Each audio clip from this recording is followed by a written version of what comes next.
Hey y'all, it's Stacie from the Key to Soul Awakening. I'm going to open with a prayer before we get started. So if you'd all close your eyes and follow me, I have my sage burning, and if you have your sage burning, that'd be great too. I have my crystals and my black tourmaline. We're ready to go. In trust, we are here, Divine Source, requesting information, guidance, energy that is to the highest and best good of myself and those who are watching, and those who follow me on all social media channels. We ask that the wholeness of our loved ones in spirit, our guides, and our master teachers be with us to guide us and protect us with the white light of the Holy Spirit. Thank you for this now that we are experiencing together. Thank you for the opportunity to raise our vibrations collectively as we live and breathe. Amen. All right. Good morning, everybody. It's Sunday, January 31st, 2021. And again, I'm here every Sunday in 2021 at 10 a.m. Eastern Standard Time. I'm probably going to be here for about an hour, 2.5 hours. I have a few people who are going to be popping in a little on later. So we're just going to chat. I'll take your questions. If you have a question for me, make sure that you put it in the chat box below with your date of birth and the question that you have. I do have a few follower questions from other platforms that I'll also be answering, and I'm going to be talking about a few other things this morning. This past week on YouTube, I published a few different videos. One was Dark Night of the Soul versus Depression, because a lot of people who think they are going into depression feel as if they may be going into the dark night of the soul. And what I have to say about that is, if you know what the dark night of the soul is, that is an excellent step towards your spiritual awakening. However, the dark night of the soul is something so different than depression, with one big major difference. And that's where you need to watch that video. It's my first one, and I graciously thank, again, Laura from Soulful Taz here on YouTube, Soulful T-O-Z here on YouTube, who inspired me during my dark night. And she allowed me to use some of her content in my video to explain to you. So it wasn't just me, basically, explaining to you what dark night is. She does it in such a powerful way that I thought this video really needed her. So love and thanks out to Laura from Soulful Taz. Go check out her page, subscribe. She's amazing. Again, I'm going to ask that if you're asking me any questions, you put it in the box. I only answer questions for people over 18 years and older, only because, under 18, of course, we all have souls. We all have energy. However, I'm not comfortable as a mother myself answering questions for somebody else's child unless you're there with them. And if you are, just let me know, and I have no problem doing that. If you have any technical questions, please direct your question to Bob Johnson. He is not only my fantastic husband, he is also the moderator here. And questions like, why isn't my question showing up? Because sometimes YouTube blocks questions and we don't know why. So if we can't see it and he can't see it, we'll just need you to rephrase it and post it again. All right. So I'm glad you found me. Again, I'm Stacie here on Key to Soul Awakening. I'm one of the best psychics here on YouTube, and I'm glad you found me. You found me for a reason. You have a question you want to ask me or a situation going on in your life, which means that I can help you with that. I use my trusty tarot cards as a bridge to the guides, who usually are, I hear them from over here.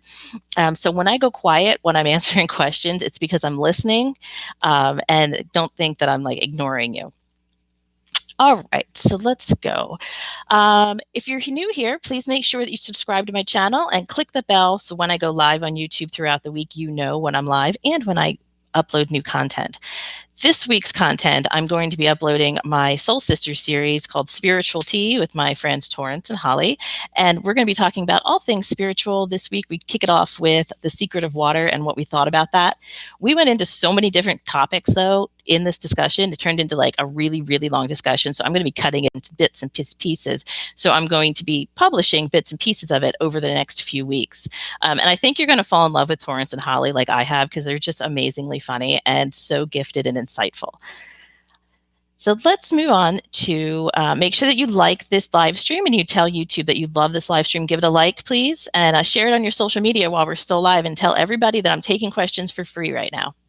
If you would like to schedule a one-on-one session with me, which is just you and me, it's not taped, it's not published anywhere, the link is in the chat box, and I will get back to you as soon as you schedule that. I'll send you a welcome email and let you know how to go about doing that. I also have a Patreon page that you can join for as low as $5 a month, and you get all the exclusive material that I don't publish on YouTube. I publish it only on Patreon. And that's like morning prayers, morning inspirations, things that are going on in my life that I learned from. And I let my Patreons know how I'm learning every day. Like, I'm not this super evolved being, like, I'm just like you. I went through a spiritual awakening, and I try to share with my Patreon members how I did that and how I continue to do that. All right. So those links are there. Oh, you know what? I'm going to ask Bob to put the Patreon. Maybe I'll quick put it. This is the Patreon link. If you want to go to Patreon, I'll put that in the chat box real quick. Hey, good morning, Gail. Oh, thank you. You watched the Soulful Taz video. Thank you so much. Okay, I'll get to a general reading in 1 minute, okay? Good morning. I love dogs. All right. I'm also being quite dry lately, so excuse me 1 second. Ever since I taped that video, I don't know if you've guys seen my newest video with Soulful Taz, where I was explaining how I cleared out this pattern, this major pattern, and it made me start to cough. I've had this cough, that same cough, like stick around, and it is bothersome, but not too bothersome right now. If it becomes bothersome, I will have to leave, but right now we're good. All right, so I've already said only 18 and over for questions. I talked about Bob. I do have follower questions I'm going to answer, but first, let me just tell you that I'm very excited about my Patreon members who joined this week and last week. We have Gail, Tina, Anastasia, Lisa, Linda, Melinda, Kirthi, and Gargi. Thank you so much for joining my Patreon. Also, my key supporters on Patreon: Julie, John, Rafi, Soups on Me, Kelly, Sunil, GMAC, Big Feet 30, Caitlin, Holly, Stu 18, and Cindy. Thank you so much for supporting me in this channel. I really do appreciate it. When the guides told me I needed to do this channel, I fought with them a little bit. And I'm like, what do you mean I need to do this channel? Because I really wasn't into social media at all. I really was not into putting myself out there. But what I decided to do was just push myself and see what happens. Because, the worst that would happen is I would just go, this isn't working, and I'd move on. But it is working. I'm almost at 1,000 subscribers, guys. I'm almost at 1,000 subscribers, and it's under 4 months. I mean, unbelievable, right? Unbelievable. So go ahead, push my YouTube page to everybody. Tell them to come and subscribe. I give free readings on Sundays, and you can also schedule with me one-on-one. About those free readings on Sundays, so I do want to note that if I see something that I should be telling you on a personal level, I don't share that on the live stream. Okay, I wouldn't want somebody to share my personal business on a live stream, so I don't share that on live streams. What I do is I ask you to schedule with me, and if you feel the need to schedule with me, it's not required. If you feel the need to schedule with me, go ahead and do so. But that's the reason I say that is because I just don't like talking about your personal things that I'm seeing and understanding on, like, basically in public. Okay, and I hope you understand that. All right, topics we're going to talk about today, and unless something else doesn't come up, I'm going to talk about psychic self-defense. I'm also going to talk about disabilities. I had a major download after listening to a little bit of Dolores Cannon this week, and I got a lot of information about disabilities, why people come in with disabilities, why people develop disabilities, and what that means on the soul level. So I'm going to go into that pretty deep in a little bit. Other topics I want to talk about are my small group classes. If you are not in a position where you can go one-on-one with me, which is fine, 2020 has been rough, right? If you're not in a position to do that, I'm starting small group classes, which the small group classes are still one-on-one sessions with me once a week, and it's in group, and you have interaction with me every single day through this journal that I do. And if any of my Patreon members are on here, they'll tell you the journal is pretty much the foundation of my relationship with you. Like, I feel like I'm so close to my members because I know through this journal what they're going through and their struggles are, and I'm able to guide them through law of attraction, through clearing their karma. So I'm doing this in small groups for 4-week sessions. The topics we're going to cover are karma versus learned behavior, the false self interaction with karma, roadblocks, frustration, and fears, the law of attraction for positive improvement. Hear that. We have the law of attraction. Even if you don't know you're using it, you're using it. And it's probably in a way that's detrimental to your life right now. So it's essential that you learn how to use that law of attraction. And lastly, I'm going to explain what all 12 universal laws in your life are and always have been, and how to utilize how to utilize them for your best life. What is going on with Stacie today? So if you're interested in the small group classes, please just message me either here in the chat box, or you can DM me over on Instagram, which is the Key to Soul Awakening over on Instagram. All right. Hey, Gargi, thank you for joining my Patreon. I'm so excited to have you. It's a really great group. Gaggy, Gaggy's her nickname, Gargi's her real name. Have you been able to look through any of the posts that I've done for my Patreons, and what have you thought? Sorry. Yeah, Soulful Taz is amazing, Gail. Amazing. She's just raw and real. And like, I really wish to meet her in real life. I think when I go to meet Holly up this summer, I'm going to see if I can look up Soulful Taz and just see if we could meet up, because really, I really feel connected to her. All right, let's see where we're going here. Okay, so let's start off with Mercury retrograde. If y'all don't know, we are in Mercury retrograde. Everybody, let's do that collective. Okay. Mercury retrograde started yesterday, and that makes perfect sense of why I went down with the cough and didn't feel good, because Mercury retrograde is really what that does to us. Mercury retrograde doesn't only affect people who are spiritual like us. Mercury retrograde hits everybody. I mean, all these forces are at play every day, even if we don't know they are or not. So what I want you to do, Mercury retrograde is kind of long this time. So it's from yesterday all the way through February 20th. So pretty much all the way through February, I would like you to please just remain flexible and patient and go with the flow, because what Mercury retrograde does to us, it infects our communications. Hence, I'm like talking over myself and stuttering. Affects our communications, our listening, our writing, our understanding of others. We tend to get in more arguments with people during Mercury retrograde. And like, I love when people call it the February funk. This is more funky February than I've ever seen before. Okay, so it's going to be February funky. So just remember to avoid doing anything new with business. Anything new that you are excited about, push it off till after February 20th. Okay, and for my Patreon members watching, this is why I made our next group gathering in March, because I didn't want to put it during Mercury retrograde. So just be careful, double check everything. Make sure that anything you put out is in the most positive, maybe overly positive note that you need. More than you need, because in Mercury retrograde, people tend to take things a little bit more negatively than normal, and it's really not their fault. It's just where we are with the retrograde. So let's see what's going on over here. Holly, hey Holly. Oh, lots of people here today. If you are new, make sure. Hey, Christina. Oh my Lord, Christina, I love her. Christina her daughter was on my skating, Lilybeth, you all seen Lilybeth. Her daughter was on Lilybeth's skating line. And Lilybeth is on here, I think, if Bob wants to get Lilybeth, and Lilybeth can say hi to Christina.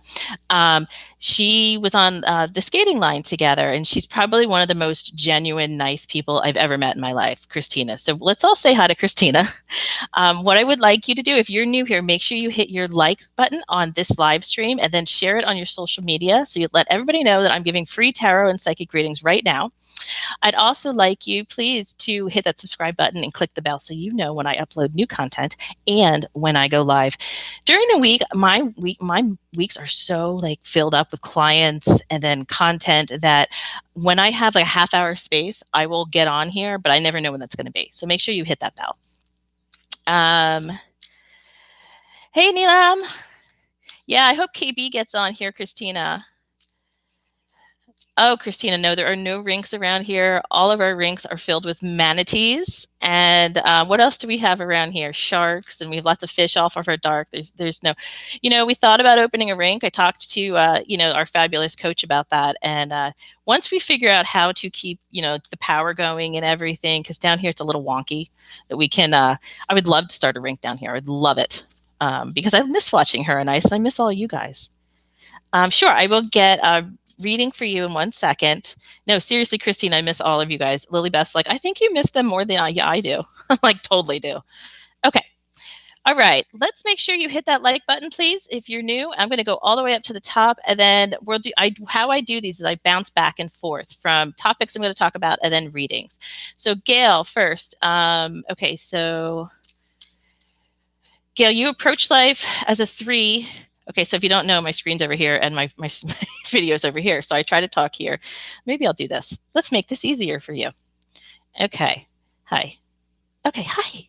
Hello, everybody. Okay. So, Gail, your attitude is a 3. So you generally approach life in, I'm a 3. So you approach life like this, like, hey, I'm here. Let's have some fun. And as if I recall, Gail, I'm going to look up at my notes real quick, just make sure I'm checked. You're in, I know what year you're born because you asked me last week. So give me a second. Yep. Okay. So you approach life as a 3, and then your life path is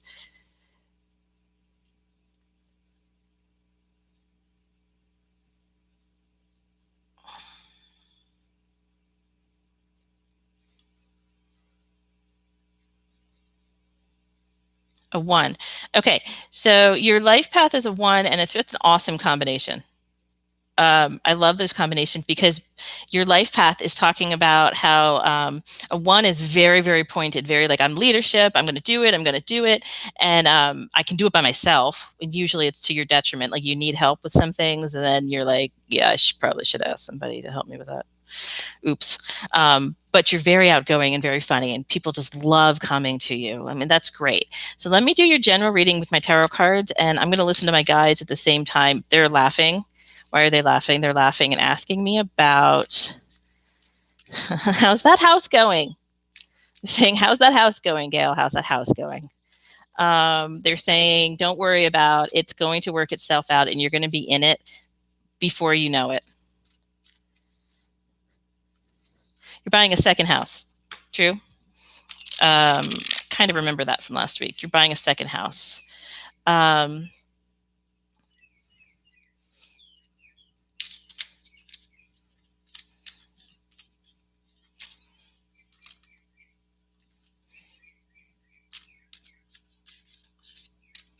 Yeah, it's coming. That's what they're saying. They're kind of laughing though, Gail, about this house is because it's supposed to be a test for not you, for somebody else. It's supposed to be a test in patience and staying positive even when things get rough. Okay. And that person you're buying this house with tends to be a bit, they want me to use the word bullheaded, but I'm not going to do that. I'm going to say that this person is just overly anxious and excited, and he just wants to get it done. So it's going to happen. He just needs to stay positive. All right, here we go. Here's your reading, Gail. The sage is cooking today, which means I always put a blessing on the sage for everybody. I always freaking forget it's hot. Okay, so if you could see this, I always put a blessing on it for anybody who shows up, so it cleans you guys as well as me. And usually when I just do it for me, it does not cook this much. But when you guys come on, it's like, I got to get extra power. There's my Sunday live burn. Okay. One more shuffle. There we go. All right.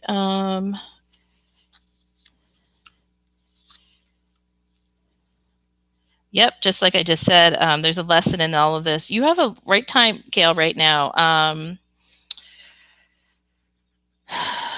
What are you supposed to be learning? Are you struggling a little bit with this whole, are you still locked down? Are you still like in lockdown, sort of? Like, and you're supposed to be learning this. You're really, really wondering because it feels to you a very long time, and it has been.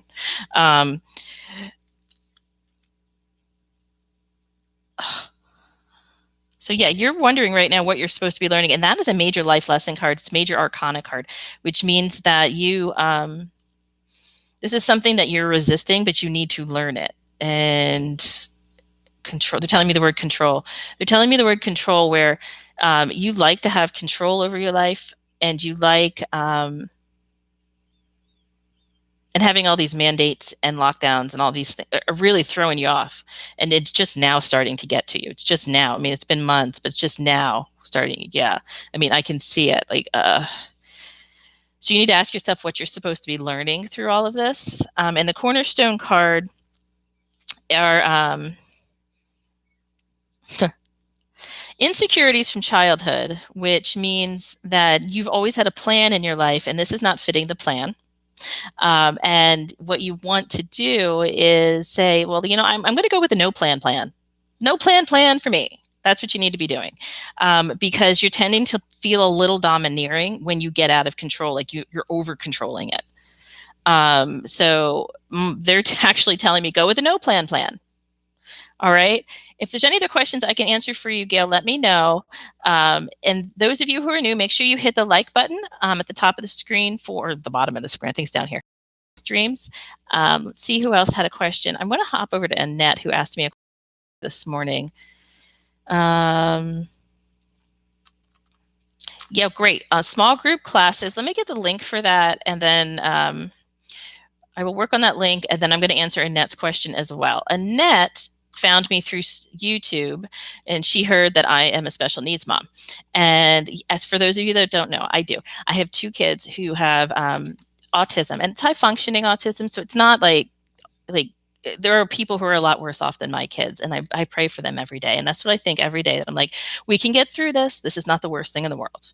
But yeah, I talk about a little bit. And my last video, the one about Soulful Taz, was the one that I talked about a moment when I realized that, yeah, like I really did have a moment during one of their sporting events where it was like, wow, this is really happening for me, huh? Like, even though this other lady was a complete like TW, and Bob knows what that means.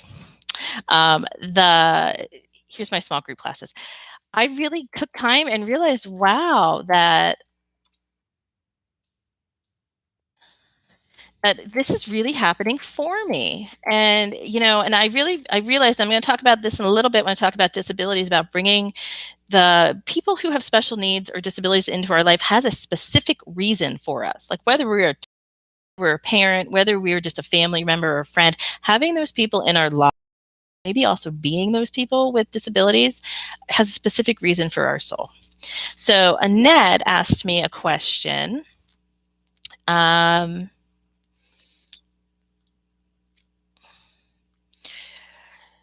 Why haven't I secured the funding for a startup? Although I'm sure I have a wonderful concept that will help many children and families to screen for autism in the comfort of the home environment, making sure no one. Why haven't you secured the? Okay. Okay, so the first thing that's flashing in my mind, Annette, is the numbers 2020, 2020, 2020. And I know that's very much a cliche answer, but like, I think funding at all for anything has really plummeted for any kind of startups, any kind of anything that wasn't necessary has plummeted in 2020. So what they're saying to do. Okay, let me put the cards down for this. They just told me that this topic, I don't want that answer. All right. They just told me that this topic is very much protected by, they don't like talking about politics and governments. It's very much protected by certain government entities, whereas like they want to control it all. And I'm not a conspiracy theorist. Don't get me wrong. I'm not. I'm just telling you what I'm seeing. That anything, and Torrance was just telling me about this, like anything good that we try to do tends to be overlooked a little bit just because like it's just us. It's and again, we're going to go back to that control aspect, that the governments like to control things. And I can see both sides of that, where, they're trying to further safety, but we might see a better way because we're actually living it, like, hey, we're moms with special needs kids. So let me see what the card said. Why can't you get the funding? Okay. It's saying travel is good to pursue this goal. So you need to go outside of your comfort zone in order to find the people who want to talk to you. There are people who want to talk to you when they know who you are. Have you reached out at all, Annette? Have you reached out at all to anybody about this other than just putting up like social media fundraisers?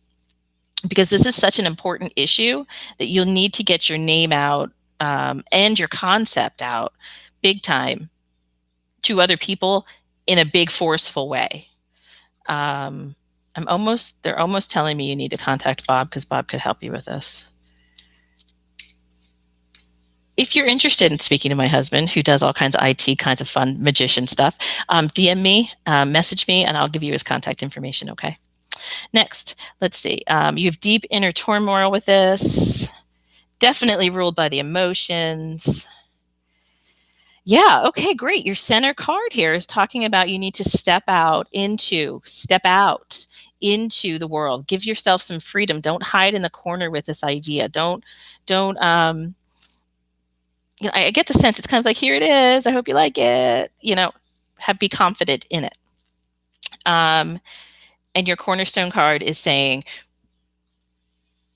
that you're working towards your goals and you need to keep going with it because it's going to work out. Remember that the word control keeps coming up. So you need to have answers for everything that pops up. Well, what about this? What about this? What about this? What about this? Make sure you have answers for all of that. Okay. The money does look like it's going to be coming, not initially. You have a lot of legwork to do, as I just explained. When you do that legwork, after you have all your answers and you have put yourself out there and you continue, just don't put yourself out there and stop. Put yourself out there and continue to put yourself out there. Give it 4 to 5 months and it's really going to kick in. All right. And it really depends on you when that is. I can't tell you when that is because you have those legwork things to be doing on that. Okay. All right. Let me go back to a little bit of the questions or topics I was going to talk about. Why don't I jump into the disabilities concept? So, and this isn't meaning autism. This doesn't mean special needs kids. This means anybody with a disability who was either born with a disability or has developed one through life. Okay. Disabilities, when you're born with them, those souls are a higher level soul, meaning they're ready to learn more. Like we're all in like 3rd, 4th, 5th grade right now, learning our lessons, where higher level souls are like in grad school. All right. That could be the case, or the soul that came in with a disability is looking to clear all of this karma that they have accrued, but it would take them 10 to 20 lifetimes to clear it out. This one life, they're going to clear it if they follow their intuition and use their free will for intuition. See, and that's the if part. And the information that I was getting after I had listened to Dolores Cannon was a lot about how people don't come into this world with disabilities or the inability to live fully like most of us do, in order to have everybody else do things for them. If we sit back and let's just say so I do have a disability, actually, like my back, I have a spinal disease, 2 rods in my back. Most of you know that. If I would sit back and just ask everybody to do everything for me, like bring things to me, make things for me, blah, blah, blah, blah, that would actually be creating more karma for myself rather than clearing the karma that I have. All right. The point in coming in with a disability is you're supposed to be pushing yourself harder and you're supposed to be raising yourself to a higher level with your disability and proving like this girl Carla from The Amazing Race that I was just watching last night. She's a smaller person. I don't know the political correct term. I'm sorry, but she's a smaller person. But she really kicked ass on The Amazing Race, and that was a personification of what we should all be doing as disabled people, is that we don't give up. We get out there. We do our best. We do as much as we can, and that's going to clear the karma. And I want you to remember what karma is not a punishment. All right. People have taken these 12 universal laws and put them all under this word karma. And it's just not true. Like karma is not a punishment. Okay. Karma is not whatever you put out comes back to you. That's a whole other separate law. Okay. That is true, but it's not karma.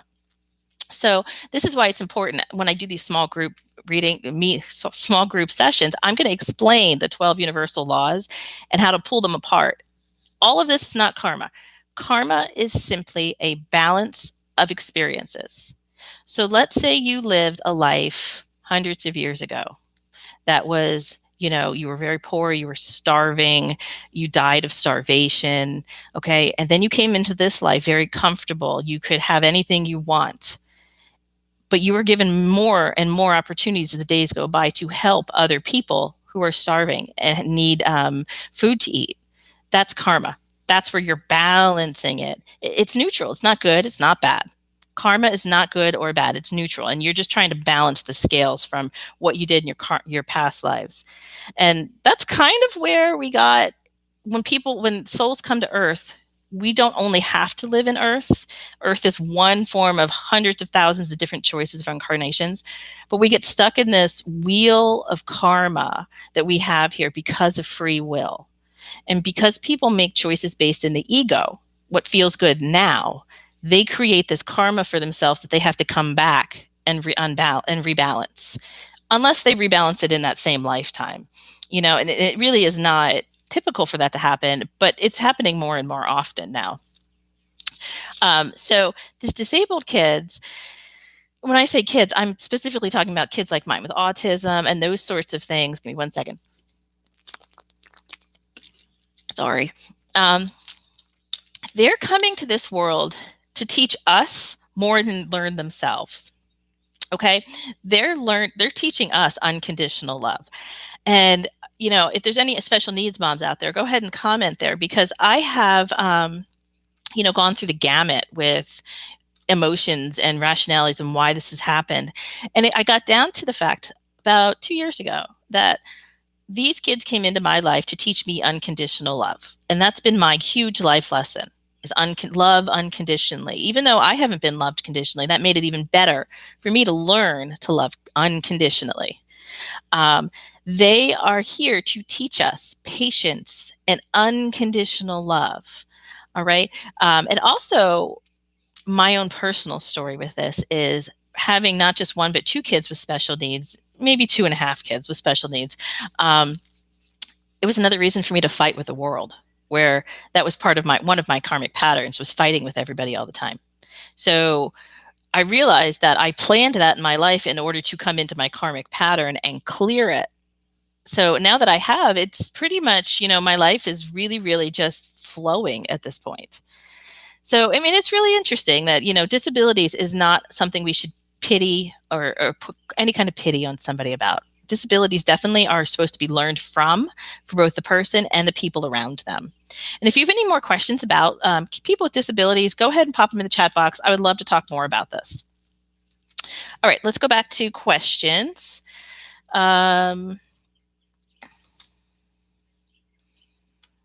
Sure. If you are interested in the small group classes, just go ahead and click that link, and you're going to fill out the registration, and you're not actually registered for it yet until you pay and schedule your introduction meeting with me. So you can just fill it out and then change your mind later if you don't want to do it. Okay. Neelam, okay. Can you get a reading from you? Yeah. Okay. Life Path 1, Attitude 7.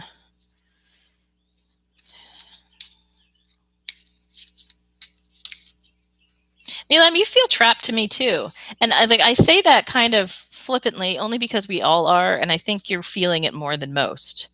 That you feel like there's nowhere to go. Nowhere to go. Nowhere. Put the cards down a second. Where I'm feeling this, Neelam, is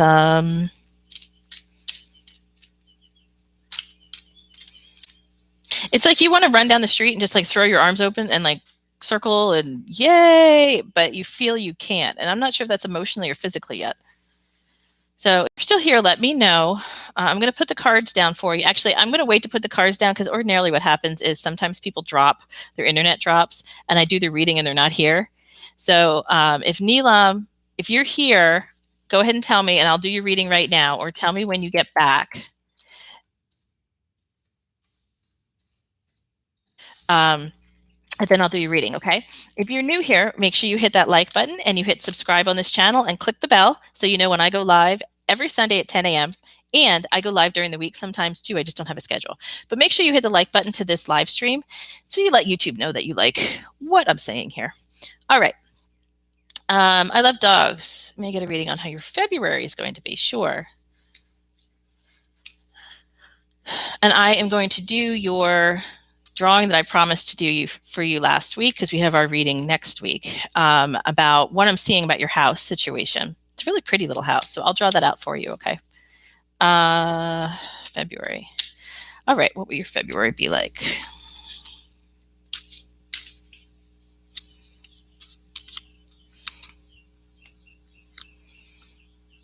Are you worried about finances?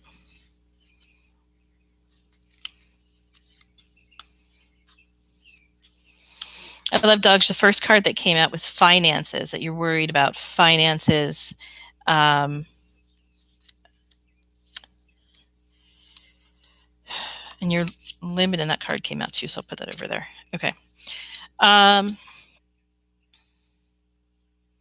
You have these self-beliefs about you. I love dogs that are limiting yourself. Totally karmic patterns coming up. Okay. That you can never do better. You can never do. There's something about you that's saying you can never do better, but you want to do better, but you can't do better because that's what you feel. That's a karmic pattern where you kind of feel like you can't, but like your intuition is saying, well, sure you can. You know, it's like the fairy godmother versus the devil. Um, and your finances are becoming a highlight of that because you definitely can break out and do something else.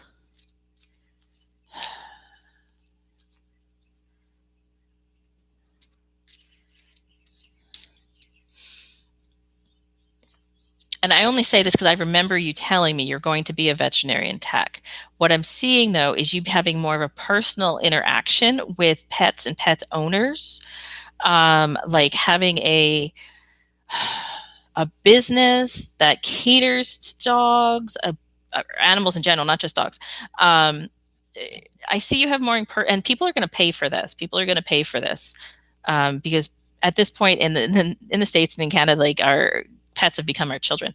So the path you're on right now is good. I think I have a feeling of you going that you just want it to happen sooner. The next card that came out was your anxieties are going to be coming to your end. It's going to be coming to an end for you. Once you have this plan, they just said, once you have this plan, so finish up what you're doing right now and then devise a plan for how you're going to step out of working for somebody else.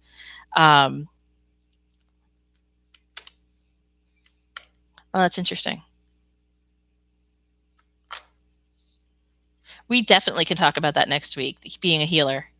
I have a few clients that I teach how to do healing because I'm also a healer. So that would definitely be in line with what I'm seeing because it's definitely more of a personal interaction. It's not just dogs, really. Yeah, you're still doing the vet tech school. Like racehorses, things like that, where you can kind of go and heal muscles and things that would otherwise be a detriment to these animals. Let's talk about that next week. February, though. Okay, so finances.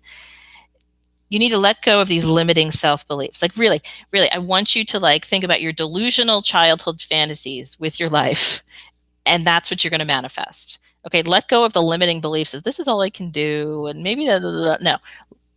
Go into your delusional fantasies of childhood, and then write them down and figure out where you can um, put that in your life. Yeah, and I can help you with letting go too. I love dogs. I mean, it's not going to be a problem. I don't feel like you have this major, huge roadblock that's going to be really difficult to work through. So I have a lot of faith that we're going to be able to work well together. Okay, so the last card, the cornerstone card, is talking about meditation. Do you meditate? I don't get the idea that you meditate very often or either regularly. What you need, because you're finding it difficult. What you need to do for meditation is you need to meditate, but just let yourself go and not even consider what is happening. Because a lot of people, when they go into meditation, they're like, is this for real? Am I making this up? Is this my imagination? Don't even think when you meditate. You just lay down and whatever comes through flows through you, and then you'll know the information you need to know coming as long as you don't question it. When you question it, it kind of stops. Oh, that's all she can handle. Okay. The last card that came out was the lack of harmony card, and that you need to go at it alone, but ask for help. And they're actually stressing to me that you need to go for February, you need to go at things alone. And I talk about this in my new video, the Dark Night of the Depression. Although I don't think you're going into the dark night, I think you're in a bit of a depression that you need to go at it alone and stop asking people, is this the right thing for me to be doing? Because you know it's the right thing for you to be doing. You also need to have more confidence in the steps that you're taking forward. Because I mean, I can feel your warmth right here. And I can just tell you what kind of a bright light you are in the world. So I love dogs. I want you in February, especially during this retrograde. Let me talk again about this retrograde. I want you to just flow through February. We're not going to call it the February flow. We're going to call it the February. We're going to call not going to call it the February funk. We're going to call it the February flow. We're just going to flow in February because whatever gets wonky, okay, whatever happens, we're just flowing with it. Okay, don't react. Don't sign any papers. Just get through it. Okay, and that's especially for you. I love dogs. That's what you need to do. Don't stop overthinking things. Okay. All right. Let's go over see what Bob sent me. Anything. Gaggy, okay, and then Gail, okay. You definitely question yourself. Yeah, and that was the first line of cards that came out. And that's a lesson for everybody. I want everybody to know that when I'm reading somebody, I'm not just reading this person. The messages that are coming through are usually coming through for everybody else listening. So you can get a tad or take something from all of these readings.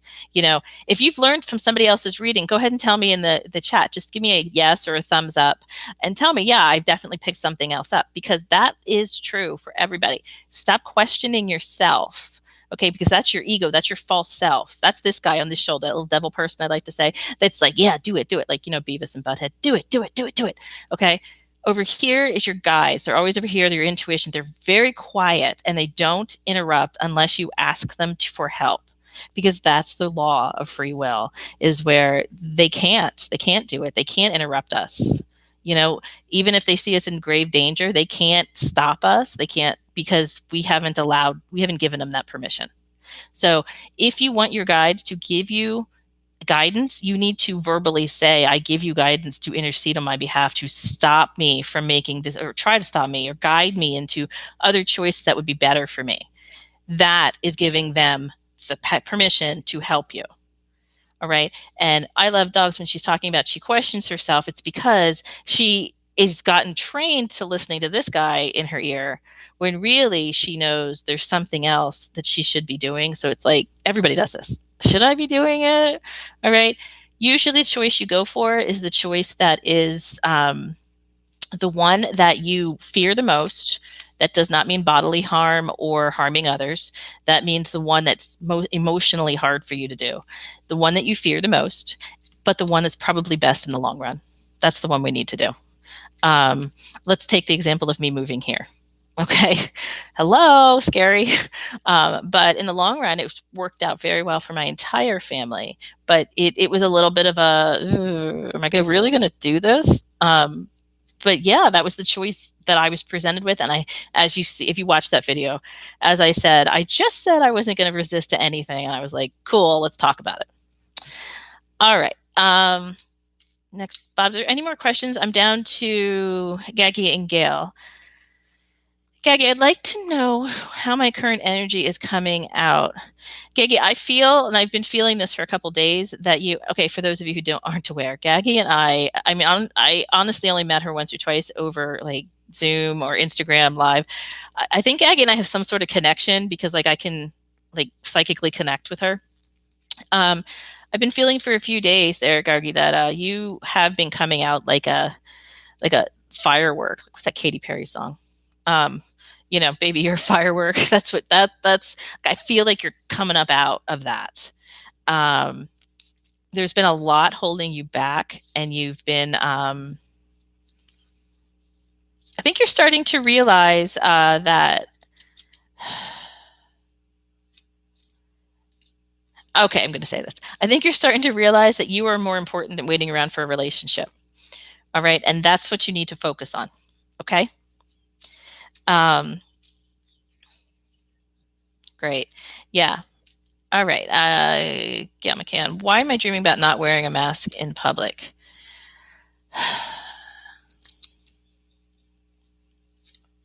My first instinctual thing for me to say is, hold on, if you're new here, make sure you hit the thumbs up button and tell YouTube that you like these kind of lives with me, and then pop your date of birth and your question in the chat box and I'll get right to you.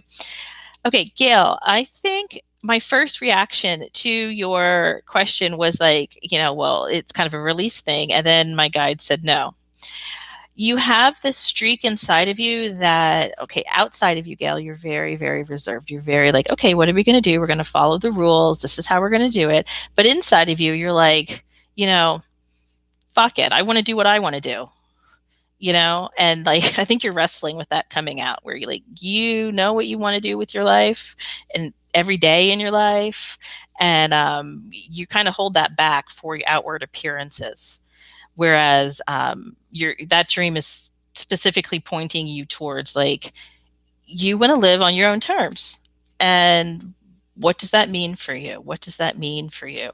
That means saying what you want to say. That means not worrying about other people's reactions. There was a sentence that just came in my head. Not worrying about other people's reactions, saying what you want to say. If you have any questions or this makes sense or it doesn't make sense, let me know, Gail, okay? All right, let me pop back to another topic.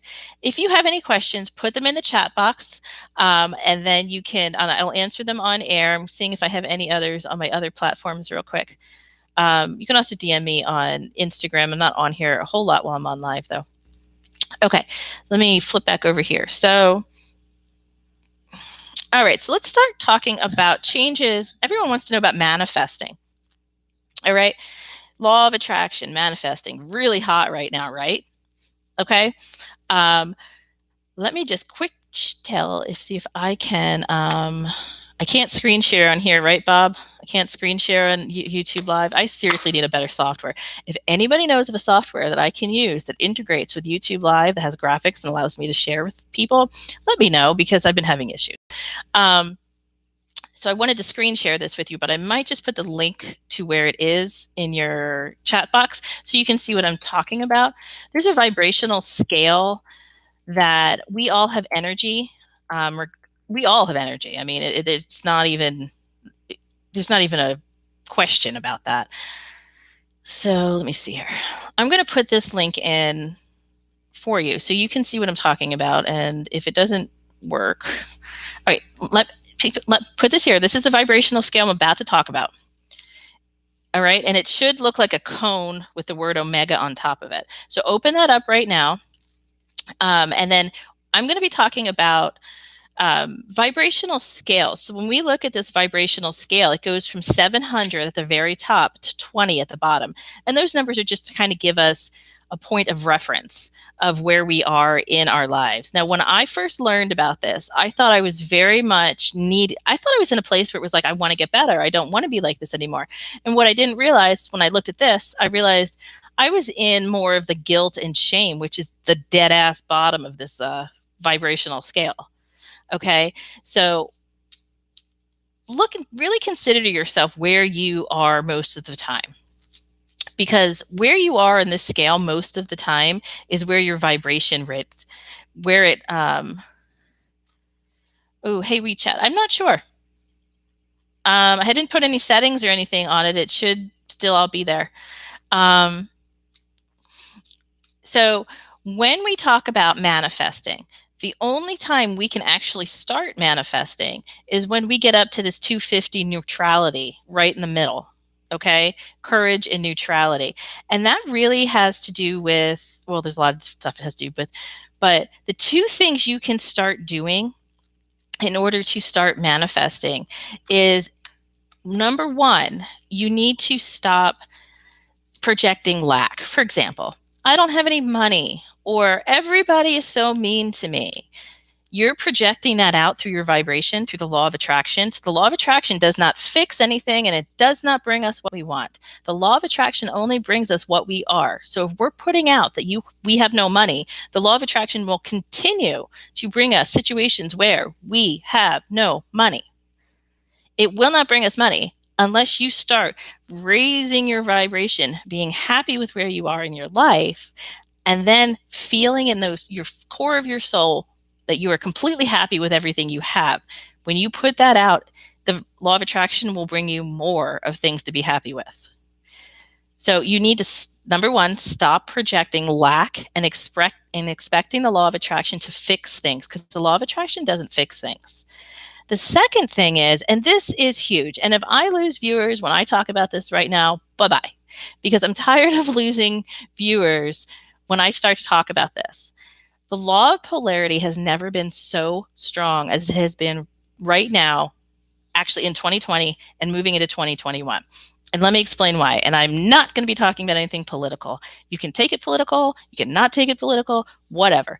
The law of polarity talks about how we cannot be so strongly on one side or another, or a third side or a fourth side. I mean, we talk about, do you like the snow or the water, the mountains or the oceans? You can't be on one side or the other too strongly, because that throws off your balance. That throws off your vibrational balance. That looks at this chart of vibration, and it puts you into a place of anger. It puts you into a place of pride. Like, I'm right, you're wrong. Okay. That puts you below the level of being able to manifest things. That puts you below the level of using the law of attraction in a positive way. The way you fix that is you find something that you either really disagree with or somebody you strongly don't like, and you open your mind, you put all the judgments aside, and you look at it from their point of view through their eyes. And you think, what is that person seeing? Okay, because most people are really just wanting other people to listen to them. Like, I like the ocean, but I'm willing to listen to my friend Leah's voice about, like, she likes the mountains. Cool. Like, I think law of polarity has been the largest thing to block everybody in the last, I'm going to give it 5 years. Okay, 5 years. The law of polarity has thrown everything off. Everybody thinks they're doing the right thing, and when really it's just making it worse and worse and worse and worse. We really just need to balance ourselves and listen to others, spread kindness. We can still have our own opinions. And that's fine. But you need to understand that other people are allowed to have their own opinions, and they're not wrong and they're not lying. When we make those judgments against other people, we bring ourselves down. We do not bring them down. All right, so those are the two things you can start doing to raise your vibration. Is number one, be thankful for everything you have in your life with absolutely no resentment. Do not have lack. Do not put out a sense of lack. And also balance your law of polarity, balance your thinking into other people. Let me get to Christina. Okay, Christina, my husband is starting a new business and it goes full throttle. How do you see it going? Okay, I'm going to put the cards down and I'll let you know. I don't know why nobody's talking. Honestly, it's just, it comes and goes. People can talk. People can ask questions. Do you have a question, Weechi?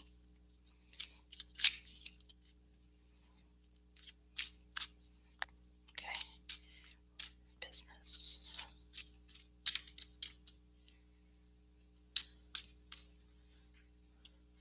I will mention, Weechi, I do have, I'm feeling a lot of negative vibes around you. So those are either directed towards me or there's something going on in your life that is really off the rails. So I'll get back to that in a second. Okay, Christina.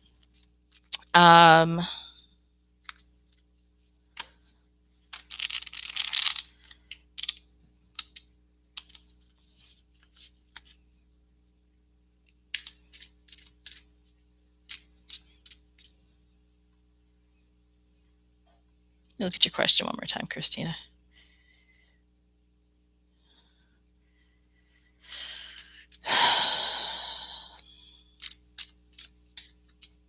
The word that's throwing me off is full throttle, because this whole year of 2021, although it does not feel as stressful as 2020 was, I feel like 2021 is kind of like a sputter. It's like trying to drive stick. It's gonna start and stop and start and stop and start. So the word full throttle is where they're holding me back. Just ensure that you have backup plans in order to keep the business running if it stalls a little bit because of situations that you cannot control, like a global pandemic. Let's see what the cards say.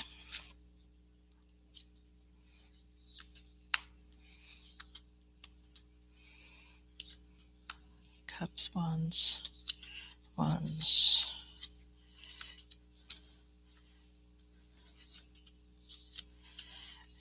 Christina, can you give me your husband's birth date too?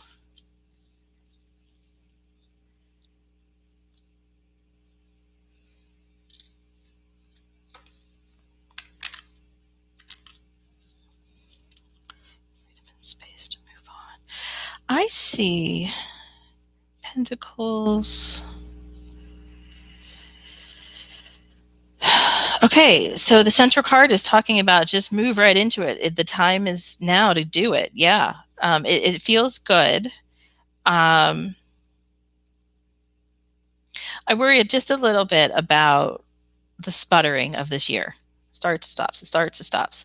And I've been told for a while now that there's going to be some sort of like economic short-term pause on everything. When I mean short-term, what I mean is like a day or two where the grid's going to be down, and we all just need to make sure that we have like cash on hand just to get through it and not freak out because it will come back. Okay. 8, 9,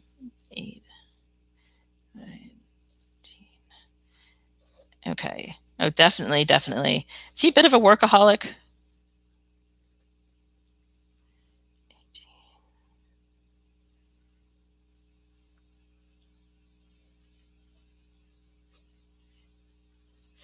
He's a very grounded person. Okay. So Christina, his lifeline is a 6, which is a very grounded person, somebody who likes to move forward with all the information, but he's not so grounded that he is domineering. He comes to life, though. His attitude is an 8, which means that he is very much, he does anything that has value to him. It means from anything from like eating something or having a conversation with somebody, or even what he watches, it has to have value to him. So, and if it doesn't have value, he just moves on. I'm done, I'm not doing this.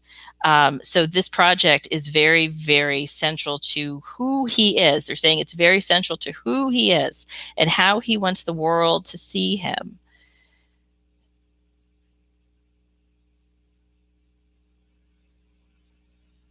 All right. I'll tell you what I just saw in a second after I read this. The cornerstone is talking about good changes are here, traveling, which it always amuses me when I get the travel card right now because it's like really, but we're going to take travel as in connecting with people. I feel like this is going to take him to connect with people he never even imagined he would be able to talk to.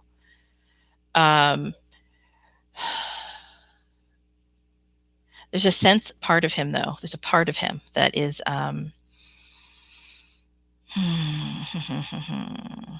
yeah, okay, so that's that new shiny thing. Focus on. Okay, so he tends to be focusing on what he's lacking, like him personally is lacking. And he needs to avoid that because it's just what I was talking about manifesting before, where when he focuses on the bad stuff and the negative stuff, that becomes bigger. He needs to focus on, and I swear I tell one of my clients this all the time, where I look at the mirror and I'm like, damn girl, you look cute. And I like ignore everything else that probably is a flaw. That's what he needs to do here. He needs to like focus on everything good about him, everything that is awesome about this project, and that is going to attract people. The one warning I'm getting here is that he might be getting into a little bit of a shiny object syndrome. And, like when we see when the fish like sees the hook in the water and it's like, ooh, shiny. And then he gets hooked.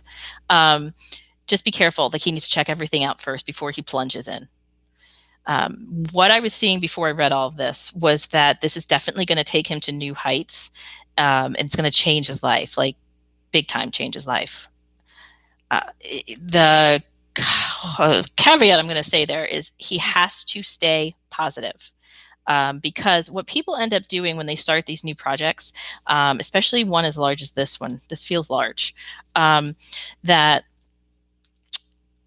they tend to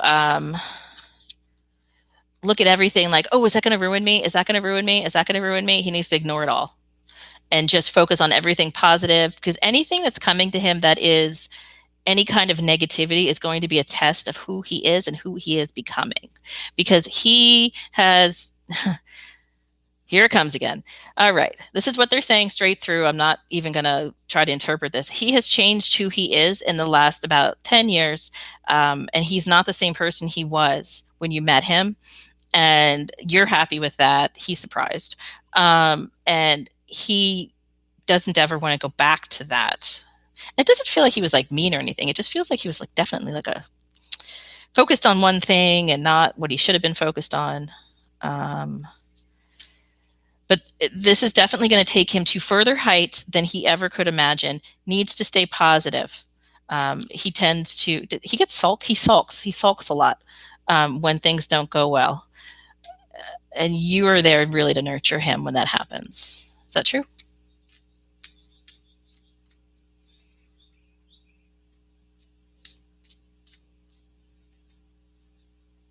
No. I don't think it's bad. I don't think it's bad. I don't think it's bad at all. I think it is, he's following his intuition. And so how our intuition works is that, yeah, definitely we're doing things that we outside us is like, why would I do that? That's stupid, but in our intuition is like, okay, I have to do this. And what you're feeling here is like, what does this mean for our family? That kind of thing. And just go with the flow. Like you just said, he does go with the flow, because this is going to be fine. But again, remember the starts and stops. He needs to stay positive. And I do think it's going to take him to heights that at some point he's going to turn around and be like, damn, how'd I get here? But it's good. It's all good. I see 2024 to 2026 is going to where he's going to hit his stride. If you have any other questions, let me know. If you're new here, make sure you hit that like button and you subscribe to my channel and hit the bell. I'm almost at 1,000 subscribers, which I'm shocked, by the way, because I only started this at the end of October. So thank you. I did miss. Okay. Hey, Rashini, let me get back to Weechi. Weechi, really? I don't know. It was from you. I was feeling negativity from you, but I was not, I can't delineate right now if it's towards me or just around you, and that's how you're like with everybody, like kind of like salty. So I'm willing to answer a question if you'd like me to, but just be aware that I can feel when you're, not saying nice things to me, or you're picking on other people. I can read y'all. So, but I'm willing to answer questions. Let me know. Okay. Let's go down to, okay, Rashidi. Okay, I'm down to Rashini Patel. I'm going to do your general reading, okay? Thanks, Christina. Stick around, okay? Richie, ask me a question. I can help you with it, okay? And let me know if KB gets on here, because she rocks. All right. Okay, your attitude's a 3. I love 3s. I'm a 3 because I'm awesome. And, oh, you are a fun person, Rashini. Okay, so your life path is a 5, which means that you just love to travel. You like to constantly be moving. You love to be, moving and doing things. You don't like to stick around too long. Anything that's fun and it's going to give you benefits to your life, you're in. You hate being locked down. Like if you had to pay a 30-year mortgage, you'd be like, this sucks. I want out. 5s are all about celebration. They love planning things. So if anybody wants to plan a party, that's you. I'll share. My mother is a 5, and she is probably one of the most misunderstood and miserable people on the planet, only because she chose. I remember when I was about 3, she was getting divorced from my dad, and she wanted to go back into the Navy, and they wouldn't let her back in because she had kids. And she turned and looked at me, and she was like, "This is all because of you." And I took that very internally for a while. And then when I realized her life path number was like, she has to be traveling. She has to be doing all of it. That's what makes her happy. And then she ended up being nailed down with like 2 little kids in the middle of a divorce. She turned into has addictive qualities with hoarding and that sort of thing. And that's what happens to a 5 if you're not allowed to be free. That you end up very unhappy and addicted to other things other than drugs and alcohol. Things you get addicted to, things you get addicted to, activities you get addicted to, places. Now, when you're approaching a 5, it's a 3. I think that is a party, a one-man party, because 3s are fun. I'm fun. I'm awesome. Okay, I talk, communication. You know how to get to people, and you're approaching this fast and loving lifestyle like a 3, which is like, hey, let's go do something. Come on, we'll do it right now. Okay, that is you right now. Wichi, put your date of birth in. Because there isn't a life path 11, but that does mean something. Well, I want to see what your actual date of birth is. So your general reading is,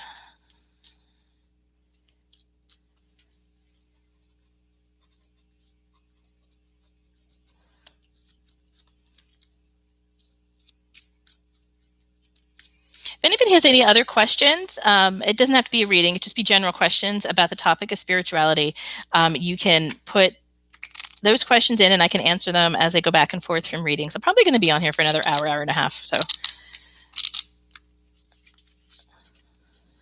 thanks, Bob. I see your notes. Thanks. Okay, Rashini.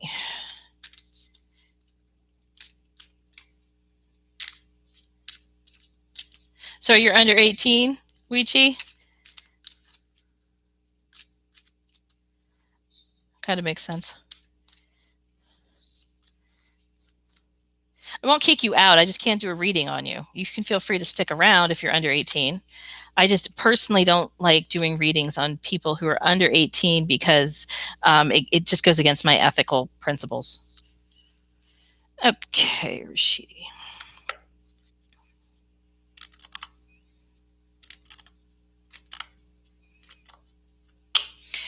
Okay, so you have this strength within you, Rashini, that is, you're very, very connected to the divine.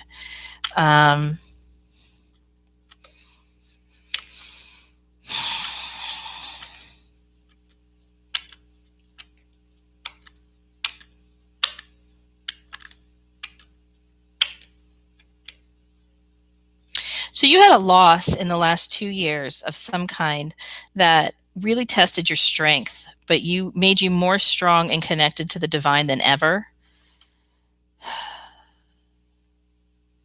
But what you've missed, Rashini, is taking care of yourself and loving yourself. Let's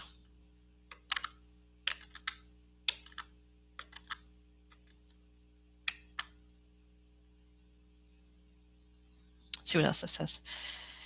Yeah. Okay. So it's telling me you're very connected to spirit, but you are questioning that. Is that true that you're questioning the spirituality from your life itself? You're questioning spirituality from life itself. Because what they're telling me is you have an advance towards material gain that you want to have, that you're trying to get to material, and it could be money, it could be people, it could be status, it could be anything. But you're missing the spirituality lesson in it, and you're stalled a bit by that. Yeah, there's your energy and excitement card. It's saying re-examine your relationship with material things and money. You're playing it safe right now. Are you afraid your reputation's going to be harmed? Your reputation's going to be harmed by what you want to do versus what you're told to do. The guides are specifically saying you're being told to do certain things, and you'll do them if they're the right things, but you don't feel they are.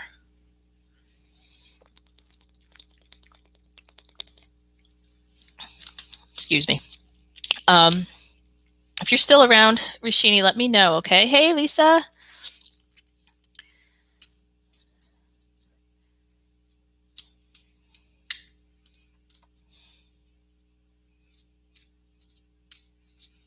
Cool. Thanks for your questions. I'll get right to them.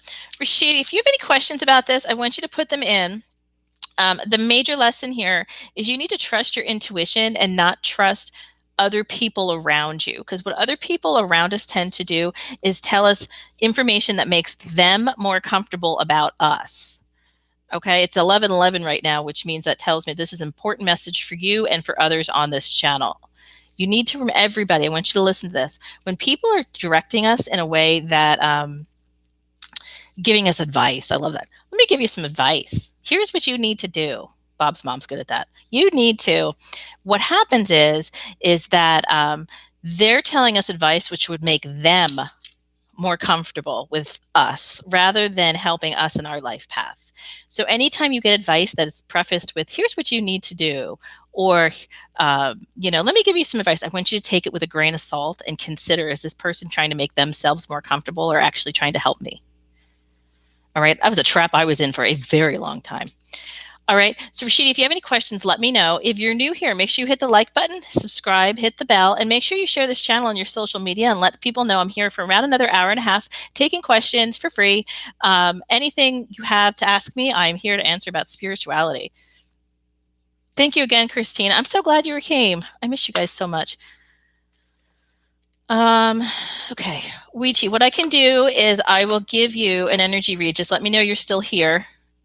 All right. Christina, I can go into Akashic Records. It is not as simple as me sitting here. I have to go into a meditative state in order to do it. So there's a bit of a process to it. And if you're interested in, just email me. I'll put my email address in, and then you could also make an appointment with me. The link's at the top.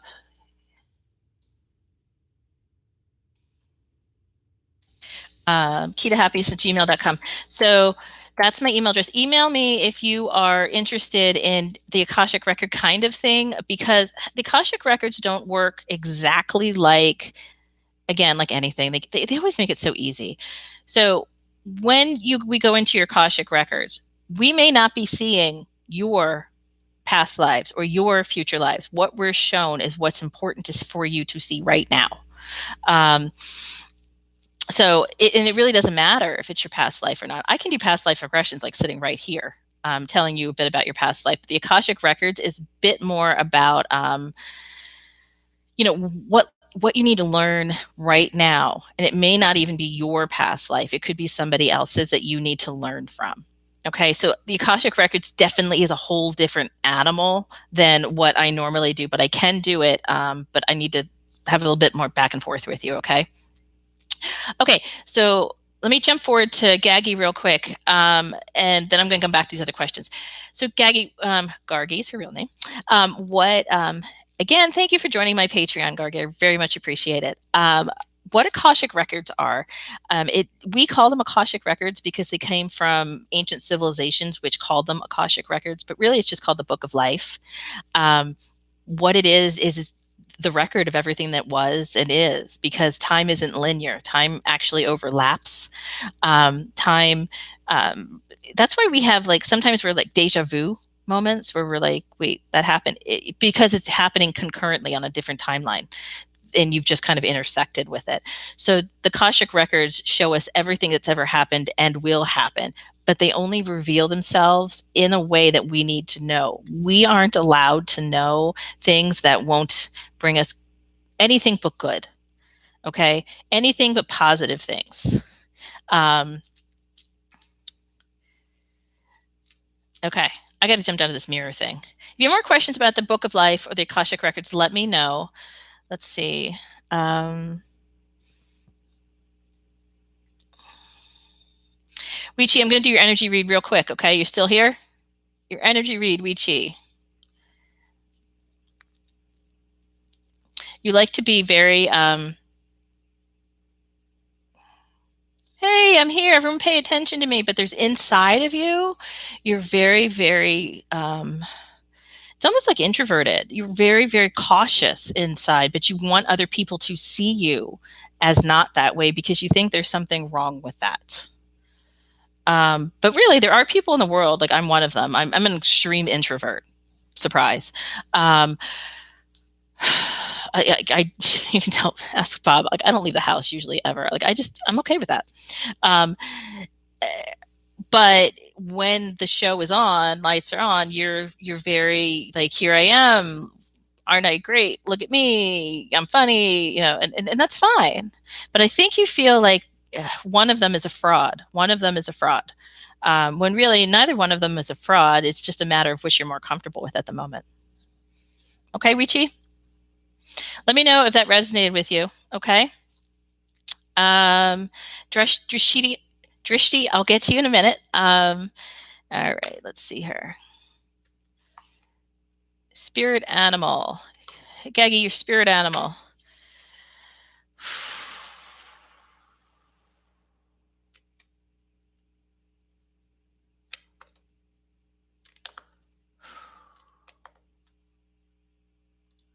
They're showing me a firefly.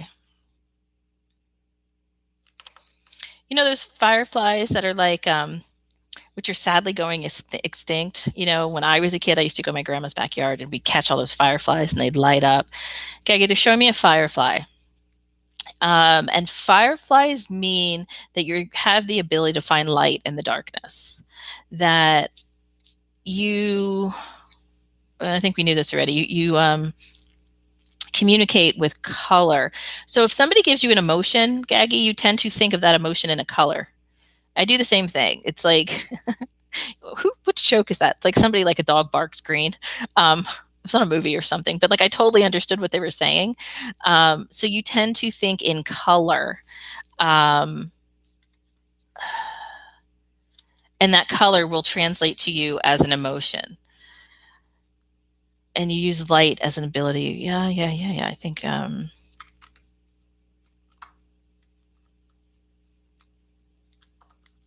so let's talk about your job, your new business, Gaggy, that when you are stuck or you're blocked, they're saying use the skills of a firefly where you just sit very quietly and light yourself up and think about inspiration in that way.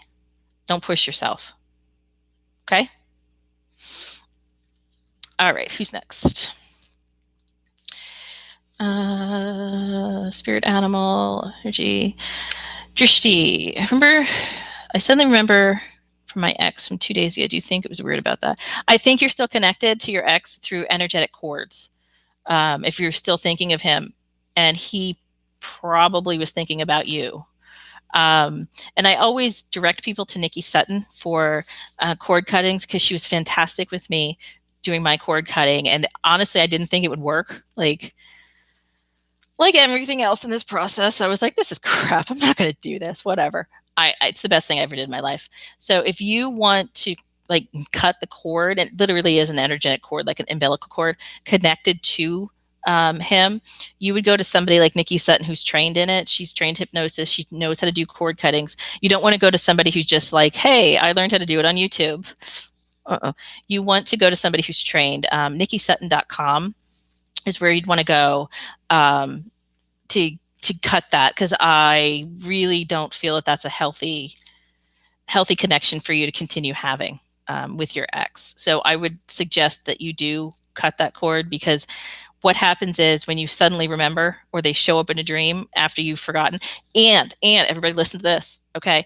Whenever you are finally happy and you know you're in peace with your life, that is when the worst person that you've ever dated in your life shows back up, because they seem to know through that energetic cord that you're happy, and it's like, I don't want that to happen. So that's why you need to get those energetic cords cut. Okay. Gail, I saw your video clip about mirror contracts. Okay, so mirror contracts are amazing, and I only know them because I experienced them myself, and I'll quickly tell you that story like this big. The rest of it is in, I'll give you the video link. It's mirror soul contracts and mirrors. Give me a second. When I open up my page, it's going to play my song for you. So hold on one second. Mirrors are so interesting just because it's like, you think you're here unilaterally. You think you're here all by yourself. Nothing could be farther from the truth. So we all have soul contracts, and we contract with the people we are going to interact with in our life before we're born. Sometimes we change those contracts though. Here it is. Sometimes we change those contracts though mid-life, and we can do that. Hey Neelam, okay, I'll get back to you. So we can do that and change those contracts by having an astral traveling meeting while we're sleeping, and we won't even remember that. But so when we make our soul contract, we're contracting in order to interact with certain people. Hey, if you're new here, hit the like button and make sure you subscribe, okay? So in a mirror contract, we're contracting with somebody else who has had such a hard time letting go of their karma and their behavior in life that they want us to show up in life behaving or making choices like they do. So it's like, hey, I don't like how this person's acting. Wait a minute, I do it too. Maybe I should stop. Okay. I made a contract like that with my dad, where my dad, and although I know he at the very core, he's a very gentle soul, he is not so much on the outside here on earth. And he would always warn me from time when I was little on up, like, excuse me 1 second. From the time I'm little on up, like, Stacie, you have the same temper I have. You have the same blah, blah, blah, blah, blah that I have. And knowing that the divorce my parents were going through, it kind of really hurt my self-esteem, like being a kid and having this psycho tell me that I'm just like him. I don't know. I mean, it's just interesting, but I think on some level he knew that, like, he was watching me behave like he did. And as I got older, I realized, holy shit, I am turning into him. Like, I mean, honestly, he's such a sociopath narcissist. I swear. I'm like, ugh. So his behaviors were something I never wanted to emulate. And then I found myself doing some of them just like without even thinking. So I also, in that mirror contract that we had together, we it was like, you have to help him. That was kind of the sense of it. Like, you're here to help him. And we wouldn't talk for years, and then I would reach out and go, hey, let's talk. And then I'd meet him and I'd be like, ooh, I don't like you very much. But I kept him at arm's length. And then finally, I hadn't talked to him for years. And it was like 2 or 3 years ago, I sent him a letter just telling him, and I have no idea why, sending him a letter just telling him, like, if nobody else loves him in this world, I do. And he needs to remember that, even though he hates me. Like, a letter that I would never advise anybody to write, because it was totally like self-abasing, total like, I'm here for you to love me and harm me some more. Actually, found out it was his wife who sent it back, but that letter got mailed back to me. And in that moment, when he mailed it back to me, the letter was stamped rejected.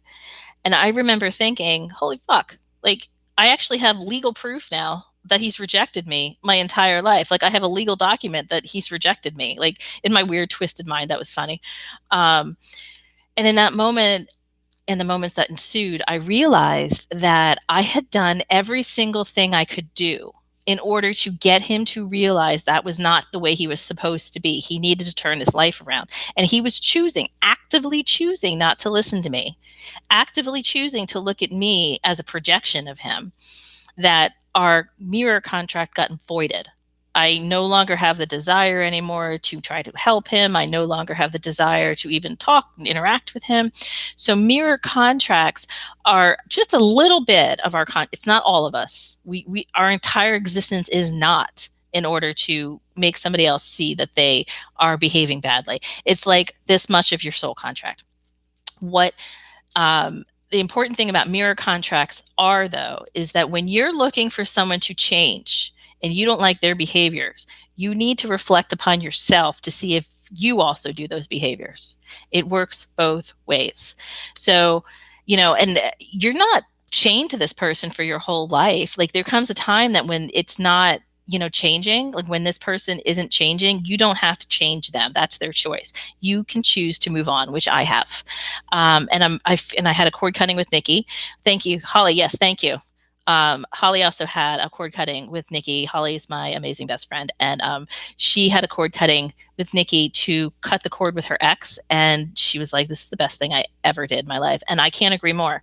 I had a cord cutting with Nikki Sutton and I did a video about it with Nikki Sutton about cutting the cords with my parents. And I never thought I would be able to live through an hour, not let alone a day and multiple days without even thinking about them until the cord cutting.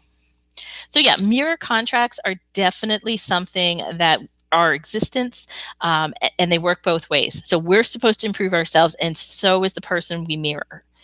All right. If there are any more questions, let me know about that. And Lisa, you had a question. When narcissist partners mirror you because they lack sense of self. Okay. Could you clarify that question just a little bit? You're asking if a partner who's narcissistic mirrors you because they don't know who they are. Is that correct? And then Lisa, answer me back, and then I'm going to get back to Neelam for, I'm going to scroll all the way up. Let's see here.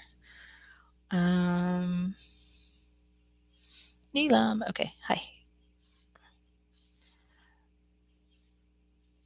Okay, Neelam, I remember I started to talk about how you feel trapped, and you feel like, as we all do, as we all do at this point, like I need to get out, I need to get out. But I'm not sure if it's actually physically or emotionally that you feel trapped.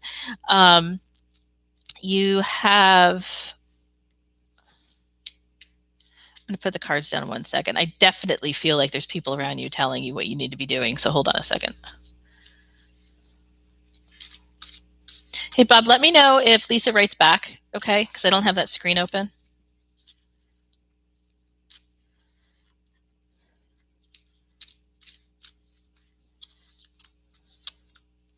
All right, Neelam, here we go.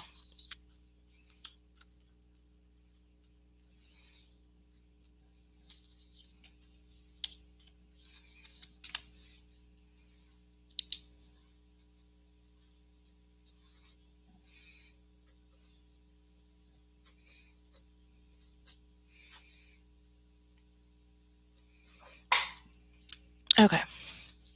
Yeah, you're right. You do have, I think I told you that life path thing before, right?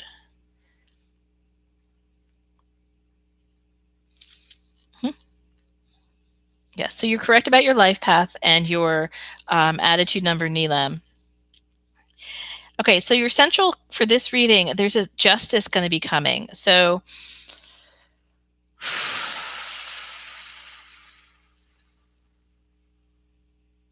something was done to you, Neelam, that you feel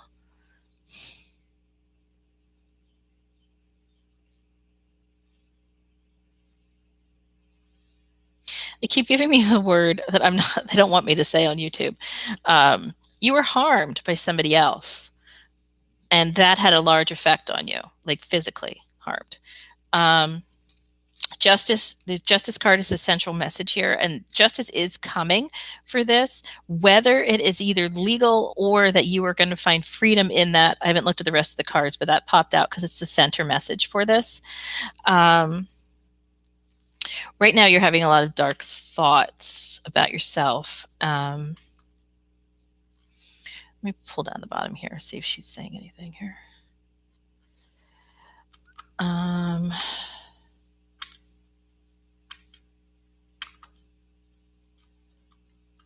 They're saying to reach out for help, and like not just me to reach out. You need to reach out to somebody who's like a professional to talk about these sorts of things, or you're going to end up in like a hole where it's going to be really hard to get out of. Because none of this was about you. It was more about this other person. And much like we see, I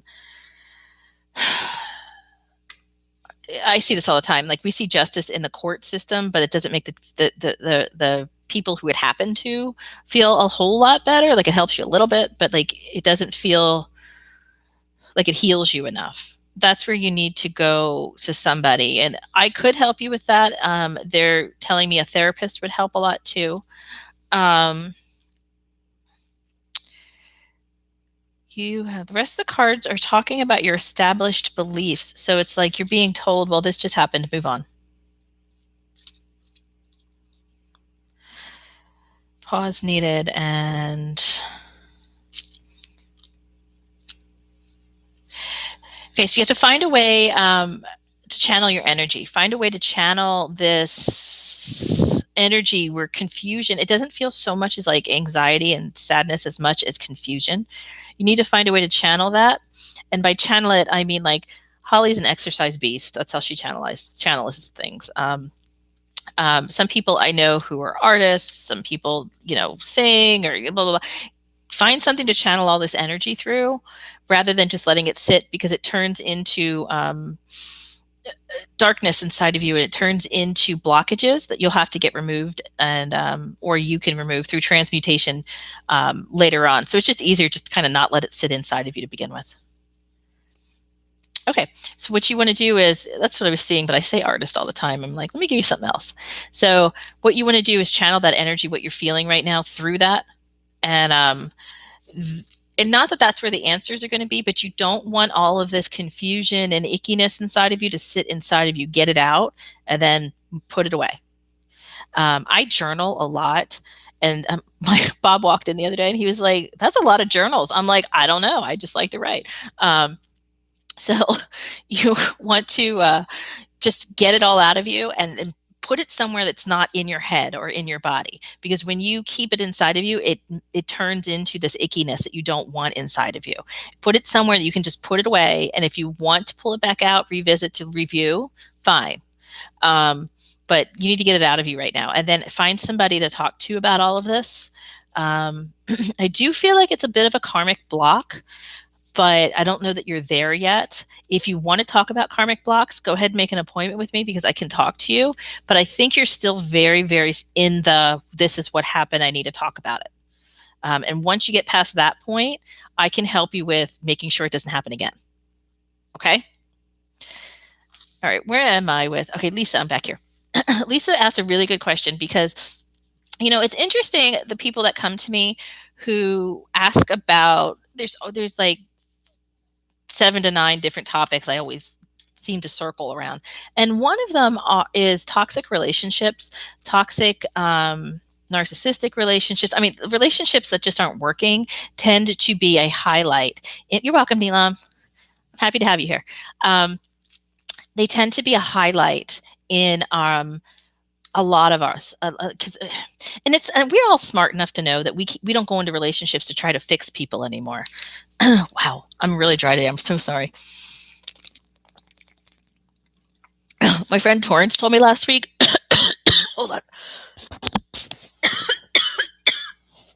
My friend Torrance told me last week that like I'm getting such a large audience and a large platform that like the powers that be, like the lower people, are trying to stop me, and like I think maybe they're trying to stop my voice. Not going to stop me. I'm going to keep going. Anyway, okay, Jashidi, I will do a general reading. Did I do a general reading? I don't remember. Let me get back to Lisa. Okay. So Lisa's question was about narcissistic relationships and how they mirror us. So that's not a mirror contract, Lisa. So what happens when a person comes into this planet and they turn into narcissists? They don't come in as narcissists. Everybody at the very core is a very loving soul. Okay. They just get wrapped up with all this like junk on the outside that they don't understand that they have the power to let go of. So they look at like, oh, this happened to me, this happened to me. And they use it as an excuse to behave badly. And I definitely am somebody who can tell you I used to do this. Like, all this bad stuff happened to me and I was really angry. So people should just let it go. Like, yeah, I'm angry. Screw you. And that's not at all what we should be doing. Thanks, Gaggy. Seriously, I don't know. I'll talk to you later, Gaggy. There's a few things that have been happening the last 2 weeks have been quite interesting. It's not that they lack a sense of self, Lisa. It's that they are feeling you out to ensure that you are exactly where, I'm saying you as an example of this question. So she's asking me, do narcissistic people not have a sense of self? No, they have a sense of self. They think that's the only sense of self that matters. And they're feeling you out. So they kind of mirror you to make sure you feel comfortable And then they're going to get you back into a position where they feel comfortable, even though you don't anymore. The thing about a narcissist is interesting because like they're so manipulative and they're so overtly just egotistical that you think they care. They have all this. What's the word I'm looking for? You think they are very strong in who they are, when really narcissistic people, when you crack that quarter of them, literally are just empty eggshells. There's nothing inside of them. So they have nothing to mirror. Okay. So it's very important for them to keep that eggshell in place. Okay. It's very important for them to keep that eggshell in place so it doesn't crack and people can see like really there's nothing to them. And this is why, the gaslighting is such a big deal, because like they need you to know that what they created, you need to believe. Because if you don't believe it, then their world might come crashing down. And the scary part about narcissists, though, is they also tend to start believing what they have made up. And then when you don't believe it, then they'll attack you going, what are you calling me, a liar? Blah, blah, blah, blah, blah, blah. So it's more of manipulation than a mirror contract.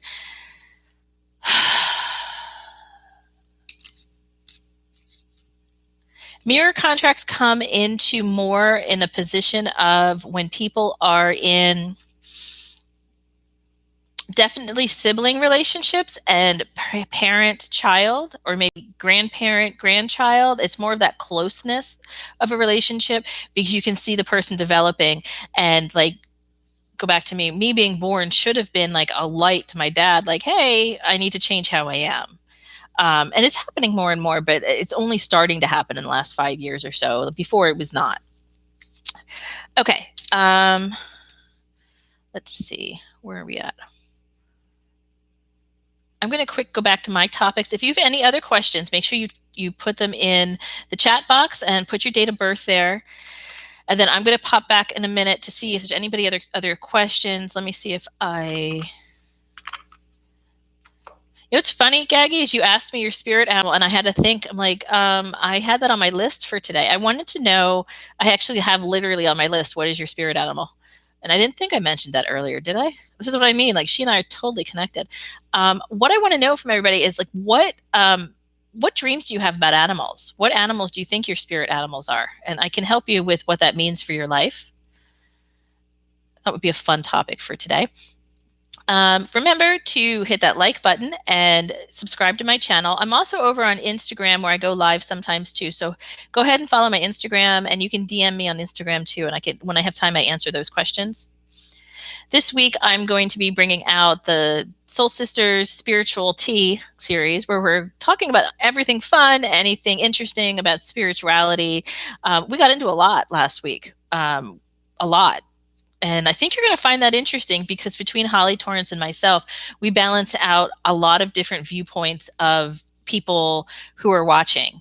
We all haven't had the same experiences, but we've all come together in unity to talk to you about how we use spirituality to get through them.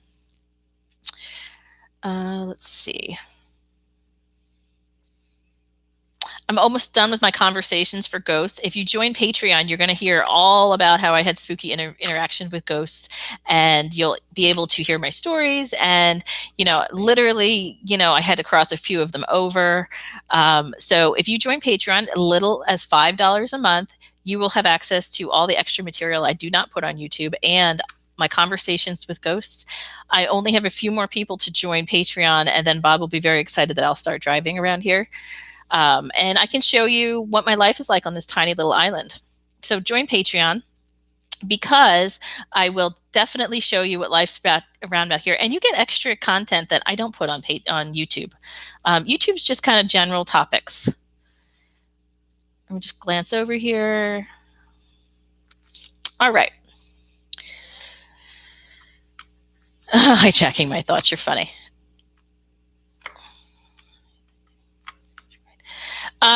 No. You shouldn't have any issues with courses or anything you're taking in February. It's not like we need to shut down in February. Just things might get a little bumpy, and just remember that like it's Mercury retrograde.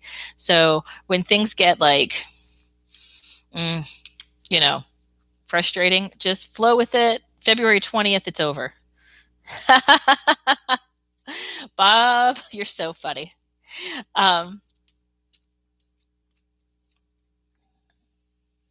Okay. Let's start with, okay, I want to make sure I got to Drishti, though. I thought I read you, Drishti.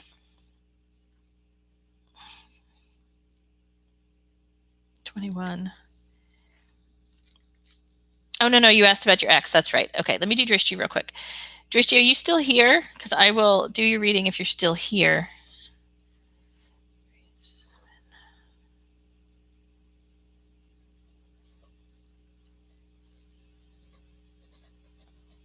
Okay, have your life path and your attitude. Okay. All right. Yes, I thought about that last night, Gaggy. I only have a few more people. If you could join my Patreon, I will be starting to drive. And it's a little scary for Stacie to be driving around here, but I'm going to do it. I've just made a goal. I need to hit one level, then I will do it. All right. Drishti, if you're still here, let me know and I can do your reading. Let's go to animal, spirit animals. Yeah, you're good. I love dogs. Seriously, you don't even have your name as I love dogs, and there's always like a dog. Like, I'm telling you, it's a chocolate Labrador, like barking, barking, barking. I don't know if you've owned a chocolate Labrador, or or came from a past. I have a feeling you knew who this chocolate Labrador was. Okay.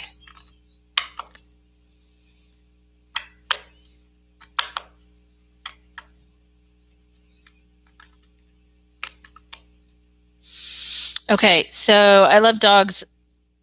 Having dogs around you is definitely, and this would be a reason why you feel so hurt by certain events that have happened.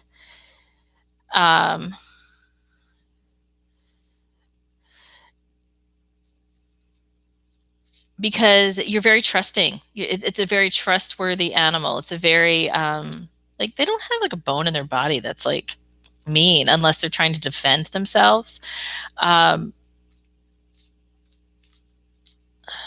So when something happens to you, I love dogs. It's like, what the hell was that? What just happened?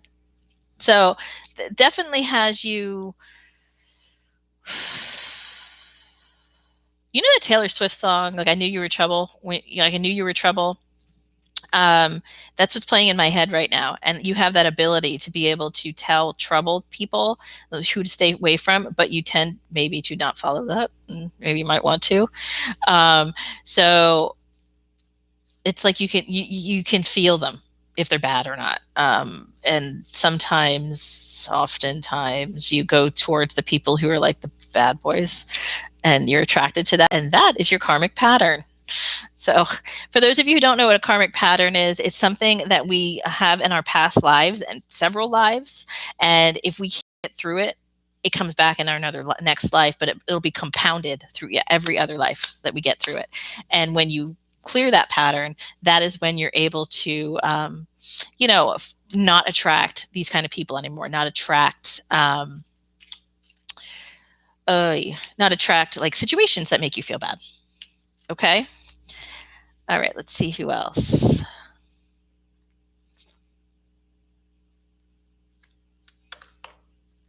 Soul Sisters is amazing. I can't wait to I publish it. It came out so long that I'm going to clip it into 6 or 7 different videos.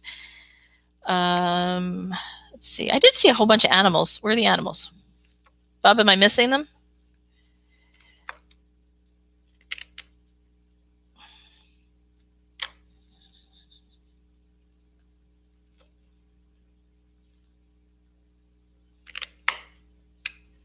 Anybody else have animals they ever dream about, or they like I had when I first started this process, I used to dream about like rats, and that's when Melissa said, that's when Melissa was like, yeah, it's because your spirit guides are telling me you've been living life like as a rat in the sewer and you don't think there's anything else. And it was absolutely true. And then as I started to go through clearings, that rat came to me in a dream as a wooden rat, which was interesting. I have to find the notes on that one, which means that the rat was moving on. And the very next animal I would dream about is a whale, which is wisdom and depth and connection to energies of the earth. Um, when the virus came out, I started dreaming about spiders. Yuck. But I actually think that has more to do with me and not anything had to do with the virus. Gail. Okay, bees. Mm. All right, Gail, let me get to yours. I'm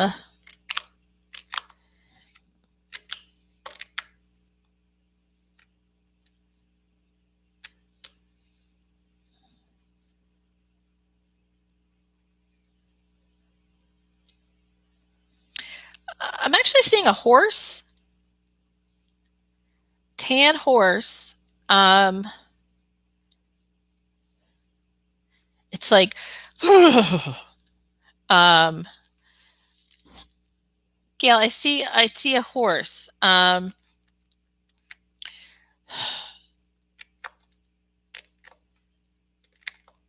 Oh, that would make sense. Okay, so remember before, Gail, when I was saying to you about you having that dream about the mask, and what does it mean when you're having a dream about the mask? And I was saying, well, you have this way of being this way outside, and then inside you really want to do this, and that's what the horse is saying, that it's like this tamed animal, but it has this wild spirit inside of it. Um,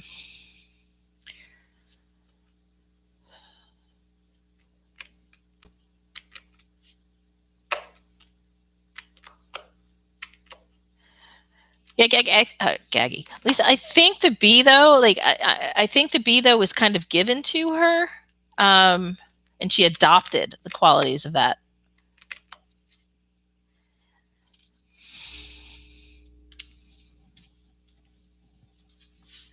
I don't think the bee is actually her. I think it's a horse.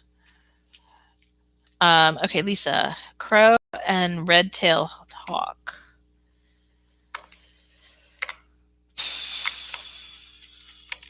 Definitely freedom. Definitely freedom. When we're talking about crow and red-tailed hawk. I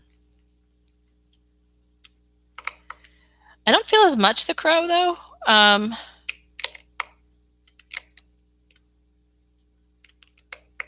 Why do you say two? I want to know why you see two.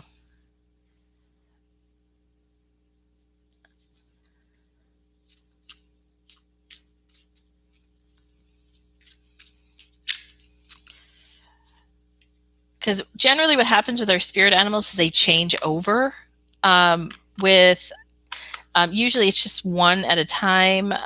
It's not really two. So I'm leaning towards that there was a little bit of the crow, and now you're going into this hawk ish. We're close to a hawk. Because the crow has a little bit more of like a trickster, a trickster feeling about it, a mischievous betrayal kind of thing. And the hawk has more of connection with spirit, spiritual awakening, spiritual awareness. So you're very much able to fly high and look, where the crow is, if we're looking at the vibrational scale, kind of a lower kind of a thing.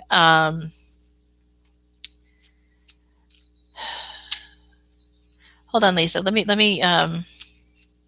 you ever dream about animals, Lisa?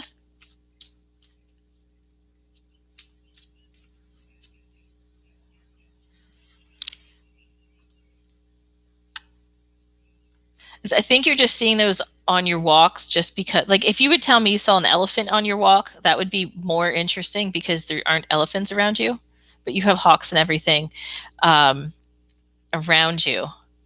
So why are they showing me a locust? Hold on. The image of a locust just literally came up. What are they called? I don't even know if that's the right name for the start to the C. Cicadas? Is that what they're called? Where they're dormant for so many years and then they come out and emerge. That's what your guides just showed me. as far as spirit animals. And it means, though, when you get through whatever you're going through, you're going to be adopting yet another totem, because this is a transitionary one. Horses and birds. Horse makes sense for you too, Lisa.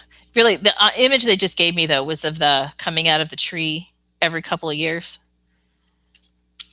Anybody else have dreams about animals, specific animals? Let me check any messages over here. Nope. All right, let me check my. If you have a question and you want to ask me a question, just put your date of birth in and your question in the chat box. My link to schedule with me is above, and you can schedule with me at that link. If you are looking for a quicker time to meet with me, I do save those for people who are on my Patreon members. So like it's kind of like emergency meetings, emergency spiritual meetings. I save every week for people who are Patreon members. So if you join my Patreon, I can get you in quicker than what my general calendar has. I forgot to talk about psychic self-defense. Has anybody ever heard of this? Psychic self-defense. And the need for it. Do we know what that is? Give me an idea. If you know what psychic self-defense. You dreamed about a duck. Is that a duck or is that a snake? It's a snake. Snakes take on interesting meanings. Let me know if you know what psychic self-defense is. And while I answer Gaggy's question. If you're new, make sure you hit that like button and make sure that you subscribe and hit the bell next to my subscription button. I don't even know where that is, honestly. All right. Bob, am I seeing a snake or a duck? I need new glasses. What is that? A duck. Thank you. Looks like a snake. Really? Okay. That's good, because dreaming about snakes is like interesting.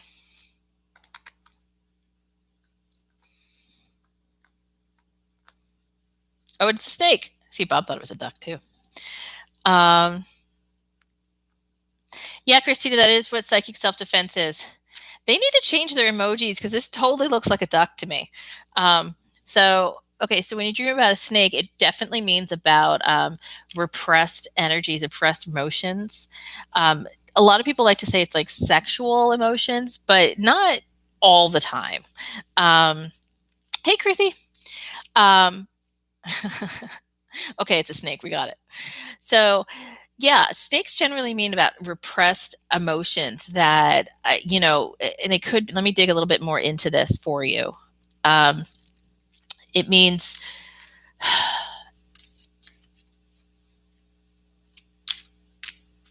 lurking. There's something lurking. Okay.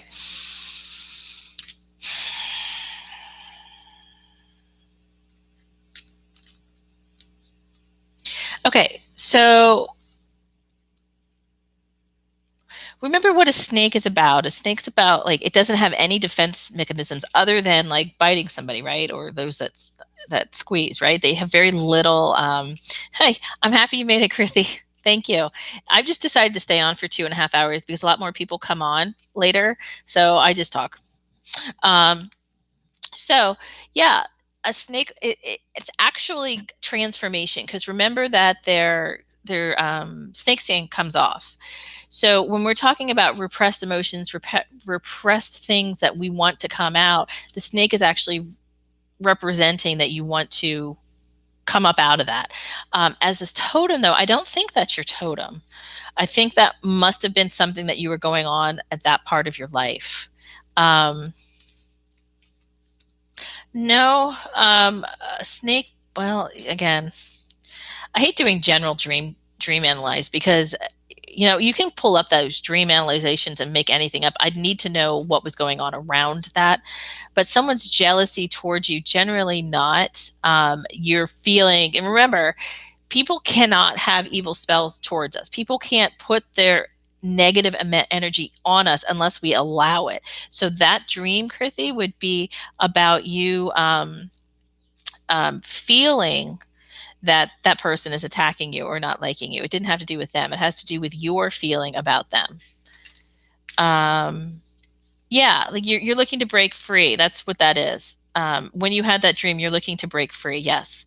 And it's like you feel very, remember, the snake doesn't have very much to like defend itself with, like to use. So what does it have? It can either grow or it can bite, right? So what the non-negative way to do that is to grow rather than attack. But I don't think that's your spirit animal. No, Krithi, I think where you're going wrong here is, again, like we talked the other day, is that you can't put people above, you can't put yourself above other people. This is all you bringing this to you. Okay. Nobody's above anybody else. Nobody knows more than anybody else. Nobody is more knowledgeable. So if that's, they can't be jealous or envious of anyone else if we're all equal. So when you're talking about, envious and jealousy, that's you bringing that around to you. Remember, we create our reality. We create how people treat us. And if we're thinking that people are jealous and envious of us, and we're putting that out there, is it going to be a very positive interaction with them?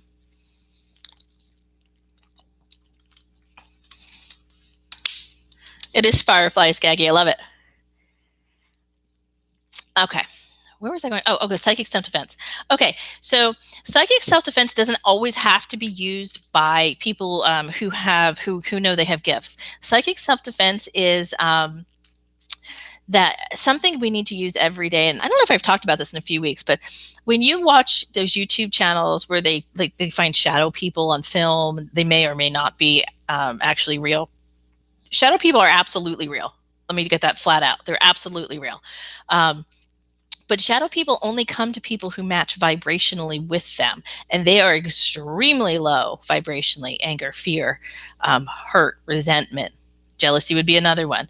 I think when you see those videos, I want you to look and see if anybody in those videos for the, when they look at shadow people, are any of those people ever looking happy? Are they looking terrified? Okay. Those people are the ones that the shadow people go towards because it's not like they're trying to suck our life out of us. They feed off of fear. They want the fear. So if we just refuse to be fearful of them, you won't ever have that kind of interaction. But psychic self-defense is more important than just keeping shadows, people away from us. The psychic self-defense actually is, and I do it every morning. I think of the Harry Potter cloak. He puts over the invisibility cloak, but I imagine it's steel. I imagined it that I can see out, but nobody can actually get to me. What I do is I do a prayer in the morning, which I do have on my Patreon. I haven't decided if I'm going to do one on YouTube yet or not, but basically I just say, please protect me, use the white light of the Holy Spirit. I do some affirmations, and it keeps all the negativity off of me. And not only negative energies, it keeps negative people away from me. Like, I don't even interact with them. I mean, it's wild in the last 2 years how much this has changed since I've learned how to do psychic self-defense. Especially if you have psychic gifts, though, because you're like a beacon. Like, in Vegas, like in the space where you can see Vegas like shooting up, that is what psychics look like from other dimensions. It's like, oh, that one can see me, so when you defend yourself, you say your prayers, you keep the white light around you. You have to ask your guides. I like to look at my guides as like nightclub bouncers, where they're like, no, you can't come in. So I tell them who's allowed in, who's allowed not. And if anyone tries to come in, they bounce them right out. Nobody from a lower vibration is allowed near me anymore. And I haven't ever had anybody. Oh my gosh, I was just talking to KB about this.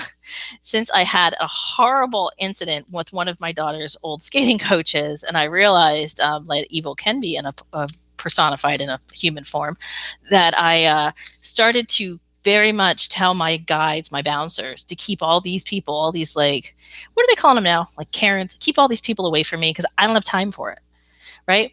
That's psychic self-defense. It's the defending of yourself energetically, okay?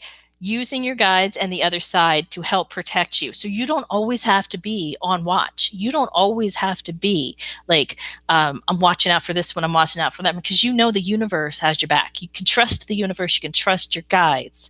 And you just do that every day. And and this is another thing I've learned the last year or so, when I finally cleared all of my chakras, okay, and I continue to clear them. Once you clear them, they can clear again. They can block again. But I put a prayer upon myself that I cleared all my chakras, and every day as I live and breathe, my chakras will continue to clear. Like my heart beats and my lungs work, my chakras clear every day. You know, but you only can do that when you know all of your chakras have been cleared and they're ready to go. It's kind of like a new car, like you tune up your car. Okay. Can crystals? Oh, totally. Let me show you. Okay, I have crystals with me every day. These ones actually help me bring in positive spirits, positive energy. And then I have black tourmaline with me at my desk every day, and I sage them in my little sage container every day, especially these. So I release the negativity every day and ask them to absorb all the negativity coming through, either to me energetically, through the computer, through, regular people in my house. Not to say you all aren't regular, I just mean your internet. You do need these things for psychic self-defense, yes. Now, if you, I'm hearing them reminding me, you can't believe completely that the crystals will do this, okay?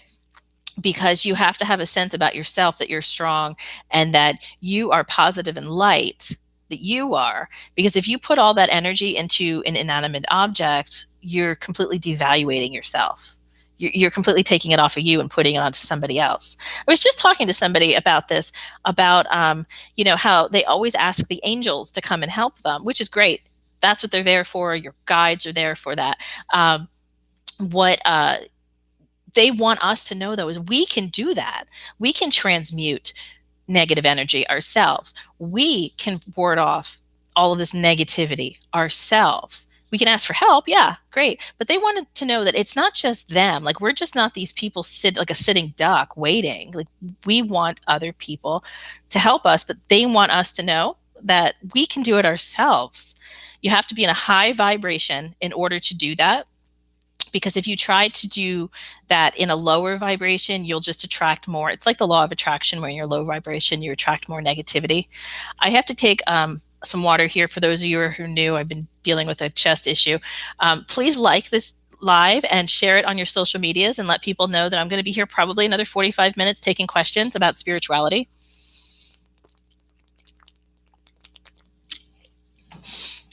So yeah, I mean, these crystals and things, and I'm not wearing it today, but I usually wear my heart quartz, my rose quartz over my heart. Go ahead. Insights on soul contracts usually end. There is not one question on that. And JN, not one question. There's not one answer at all on how soul contracts end, because for the simple reason of free will. So, Holly, if you're still here, I'm going to use you as an example yet again, my love. Okay, because it's just a really quick and easy example to use. So Holly, oh God, the one's better. I'll get back to you, Krithi. Okay, let me answer this question. Okay. So Holly's my best friend. Known her for 30 years. All of us who are friends watched her go into this relationship with this guy who, yeah, I mean, he's attractive, cool. Okay, saw why she was going out with him. But he also is a little bit of an ass rocket in that, like, he was really not nice. And we all knew that from the beginning. But Holly was in a place in her life that she thought, like, this would be fine. She's going to move on and she's going to marry him. Again, we all were not very happy. And one by one, she had stopped talking to us little by little because she wanted us to accept her life. And what happened was that she had a soul contract with this guy who, what did I end up calling him? I forget.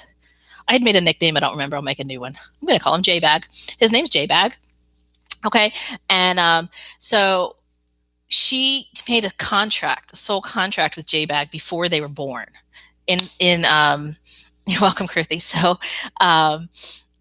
they were going to work on her need, because she came into this life thinking she needed to be abused into, oh, there goes my mic's going to get flagged. Oh, well. Abuse, abuse, abuse, abuse, abuse. I don't know why YouTube does this, but anyway, she came into this life thinking that she needed to be abused to make up for karmic patterns that she had from before, another past life, watching this little kid get like really badly killed. And so she came in, and then he was like, okay, I need to work off the karma of being like not unconditionally loved. I need to learn how to love unconditionally. So they decided to work together. Okay. So when they got married, it was a mess. I mean, it was a real mess where their soul contracts were not working out. She saw the need to help him. She was being abused. She saw the need where like she could move forward spiritually through this. He was choosing not to. Okay. And he was choosing not to in a way that was not spiritual. It was his ego. It was his false self. Go ahead. You can use that, Kruthi. I love how everybody thinks I'm all like spiritual and holy. No, what's that Gina movie? Bob, what's that Gina Davis movie where like you walk into a bar and sailors run out? That's me. Okay. So sorry. Anyway, so when she realized that she was either going to die in this relationship or she was going to have to try to get him to change, she it was hard for her. It took her almost a year. I mean, let me put this video. I'll put the video and you can watch it if you haven't seen it. I go into depth about this story because it is such a good story for everybody to hear. Holly's story is amazing because I say to her all the time that like you're one of the few people I've ever seen leave a relationship in such, I mean, literally she vacuumed on the way out and she left him half of everything, including the wedding pictures. And like the rest of us would be out in the backyard burning his shit, right? I mean, she left it in such a nice, peaceful way that I admire her greatly. Yeah, I'm sorry to hear that too. Let me put this. This is the video that and there's it's two parts. That's the first part. And then the second part's linked. So what happened there is when Holly left, she still had a few years of working off this karma where she was still attracting all of these kind of abusive men. But that soul contract with this person, with J-Bag, was like, thanks, Kruthi. I'm just a person. Seriously, I just want people to know, like, I'm not like Mother Teresa. Like, I have flaws. I do swear. Blah, blah, blah, whatever. So in the soul contract question is, have you done as much as possible that you can do without them having to change? And that's all you can do. It's like my dad. Like, I can't change him. I did everything possible in order to help him through our contracts. And when that wasn't working out, I had to come to a point that it was okay, that this is done. I've done everything I can move on. And my guys agree that that is like, I can't, if I hold on to that relationship, it's only going to damage me further. And that's what everybody has to hear about these difficult relationships. They were never a mistake. You got into these relationships to learn, and they got into the relationships to learn. Okay. And if they're choosing not to learn, that is not on you. Your only mistake is staying in the relationship thinking it's going to change. All right. So I mean, Bob and I are a really great example. Maybe one day I'll do a video on this, but like Bob and our relationship hasn't been like, all roses and sunshine, but it took both of us having to change in tandem. And Holly will even tell you this, both of us having to change in order to get to the great spot we're at now. Because, we both had our karma. We both had our like past baggage, blah, blah, blah. We both had to change in order to get to the great relationship we have now. And I think people are looking for that like wonderful relationship from the beginning. And you're never going to find that because relationships are all about working together to grow. So soul contracts, they end under the terms of free will. And when you realize you're doing more to harm yourself within that soul contract than to help yourself. Okay. And if I go back to my daughter's skating coach, not the cool one, the crazy one.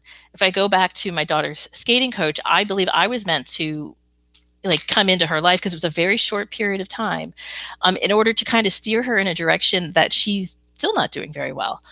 And that I was meant to, because all I was nice to her and I was trying to like help her.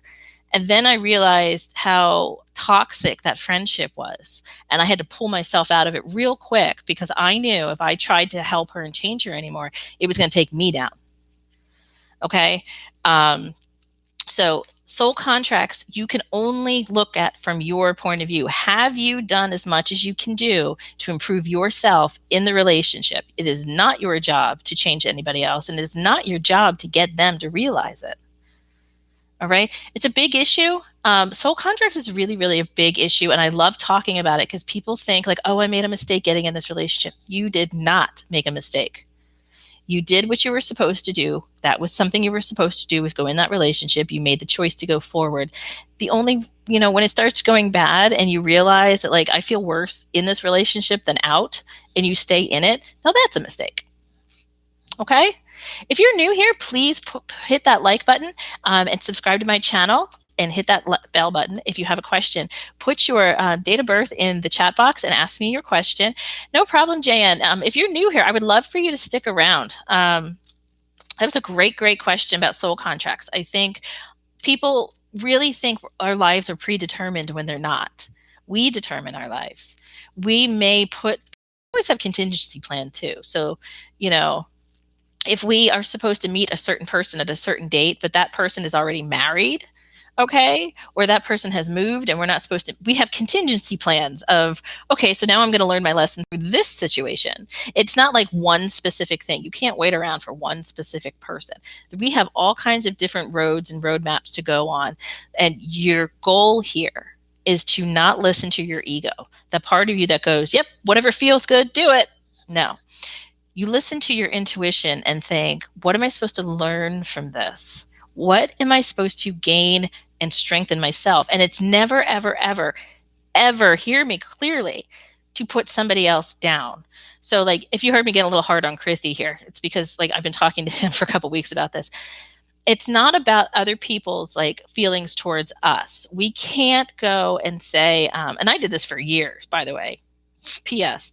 We can't go, oh, my life sucks because, so-and-so did this and so did that. No, my life sucked because I was an asshole. Like, that's it. Okay. My life sucked because I was not nice to people and I put that vibration out and it either scared people away or it brought the nasty people to me. I did that. And I think that is the lesson that everybody needs to learn. That's why I'm here to teach everybody about the law of attraction and the universal laws and karmic patterns, is that we need, in order to better our lives, look at ourselves and not put the blame outward. And in fact, we shouldn't even be blaming ourselves because, again, our actions, before we know the difference between ego, karma, and intuition, is not us. It is our patterns. Yeah, I really do believe in tough love, honestly. Like I'm very blunt with things. And that's why I messaged you earlier, Krithi, and I was like, if I ever say anything, it is because I'm trying to help you. Okay. It doesn't come from a place of malice. All right. I'm trying to help you. And sometimes people need to hear things a little bit more bluntly than others, but we need to understand that we're not even supposed to judge us. We're not supposed to judge other people. It is what it is. Life is what it is. We are where we are. How are we going to move forward positively? That's my message. We need to move forward positively, and it can't be pointing fingers at other people, right? I mean, I have people and clients who are in the middle of like leaving spouses, and I think doing a great job by not going like, oh, this is all his fault, blah, blah, blah, blah, blah, blah. No, I mean, it's all been reflection on, okay, I got myself here. How am I going to get myself out of it? And that's exactly what Holly did. I got myself here. How am I going to get myself out of it? That's what we need to be doing. Okay. Oh, you're welcome, Krithi. If you would like to make an appointment with me, I did pin it at the top, my calendar at the top. You can also go to patreon.com/thekey, THECAY. I am called the key to soul awakening because a key is a small island in the Caribbean, and that is where the universe has brought me to live the rest of my life. This was not planned. It was very, very sudden, right, Bob? It was very sudden. So I did call it the key to soul awakening, so you understand, like, it has a little bit of meaning for me. Any other questions? Anything. It could be questions about you, for tarot. It could be questions about spirituality. Anything that you would like to ask me. I'm going to stay on for another 5 minutes before my throat gives out. Did I miss anything? Let's see. Let me give you my link to my channel. There we go. And here's my YouTube channel. So check out my videos on YouTube. And what I do is I try to talk. Yeah, we all do. We all have choices, and it's what we do with those choices in life. And without going into much about detail of what I talked to Krithi about, it was his situation is a lot like a lot of yours. Like he's not abnormal in the fact that, um, he's looking at, he's not doing it anymore, was looking at other people like, oh, they did all this to me. Everybody does that, right? Like we don't want to know that we were the cause for attracting all this. And that's what I meant in the beginning when I said law of attraction and all 12 of the universal laws have always been in our life.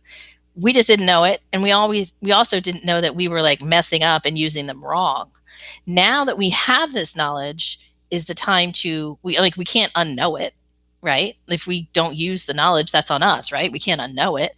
Now it's our time to use the knowledge of the laws of the universe in order to better our lives and grow. And our goal is not to become perfect and not to become enlightened like Buddha, Mother Teresa, Gandhi. No, like that's not our goal. Our goal is to live our life as positively every single day as we can. Simple. Do we have slip ups? Yeah, we do. I do. I mean, I can tell you, I hate walking out in the kitchen when my kids are like, I swear my kids could have a gold medal in the Olympics for like the fastest messing up a kitchen ever, because like everything's clean and then they come home and I walk out, I'm probably 3.5 minutes later and I'm like, what the hell happened here? Okay. So I have moments. Okay. But I also have to remember that like, it's meant for me to learn. It's meant for them to learn. It's meant for Bob to learn, and we all have to stay calm as possible and positive as possible and move on. Right. Okay. Can you give me your date of birth, JN? So I can help you with that. And while I'm waiting for that, I wanted to tell you, like Deepak Chopra says, he talks, and there's a book called The Power of Now I recommend to everybody. The past does not exist anymore, okay? And if it does, I want you to get in your car and go to the past right now. Can you do it? No. The past only exists in our head, in our memories, and in our feelings of what the past gave us. The future does not exist anymore because we're creating it, all right? What exists now is this moment right now. And in another moment, this moment's going to be gone. So you have to make every single moment as powerful and positive as possible. All right. And then you live your life like that every step of the way, making it as positive as possible. Your life is going to be spectacular beyond what you can even imagine right now. Okay, JM. Let me get give me 2 seconds. Okay, so you're a master number 11, which is good, which goes into a 2. Not everybody's a master number 11. I'm going to explain that in 1 second.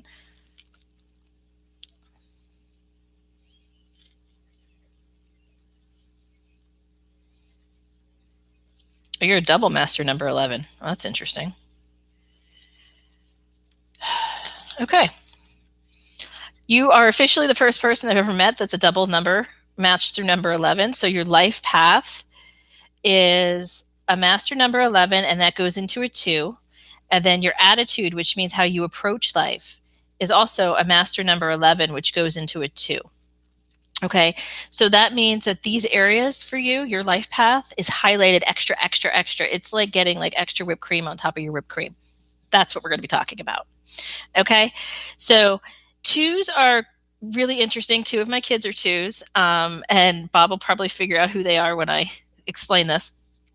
2s are people who really just want to exist in love and harmony in life, and they just like a nice, comfortable, peaceful life with everybody.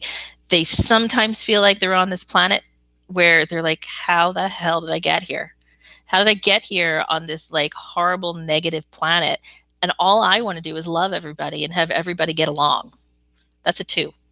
Okay. Now, when we go back to an 11 is a master number that has all these awesome ideas, like for your life, for the world in general. You can see from like the top point of view, like how to make things, how things could be better. You have all these ideas, and it doesn't even have to be like globally in humanity. I mean, you could come up with how to make a better orange juice machine. Like you have ideas.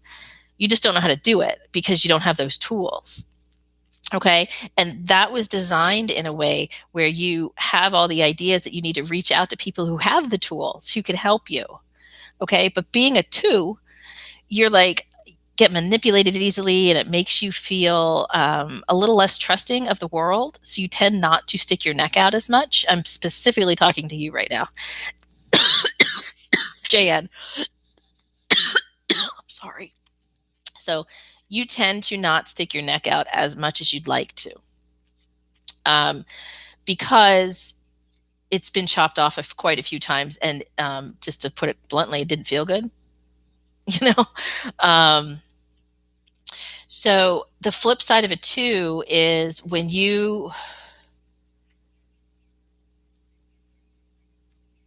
so when you're an unhappy two, it's like you're kind of just sitting. I keep getting the image of this kid sitting on the curb, like, you know, like all the Toys R Us kids are dancing by him, and he's like, mm.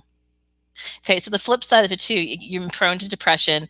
You're prone to kind of going along with the flow, so you don't stand out, because you feel like you don't stand out. You feel like, what's wrong with me? What am I missing? When there really is nothing missing.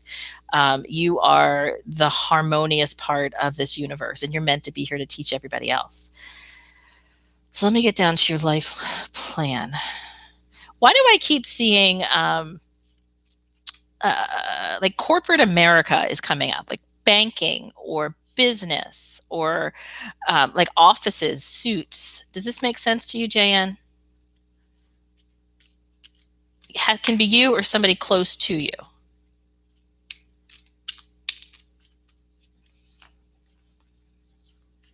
Okay. And just tell me, is it you or is it somebody close to you? I mean, it would be very close to you. I'm thinking it's you, but is it you or somebody close to you? Okay, good. Okay.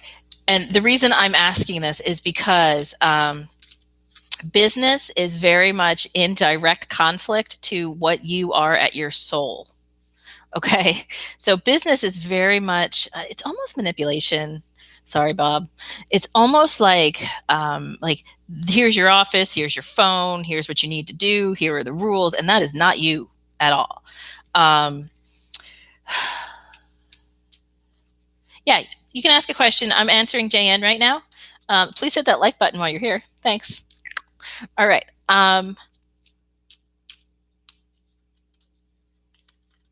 You have all these ideas. They're reminding me more about these ideas. I'm going to put your cards. They're literally like falling out of my hand. So hold on.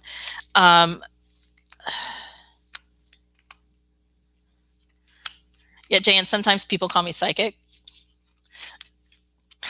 I'm joking with you. I'm seriously joking. What happens is they put images in my head and they may not make sense to me. So I just kind of tell you what I'm seeing, and you have to connect it for me.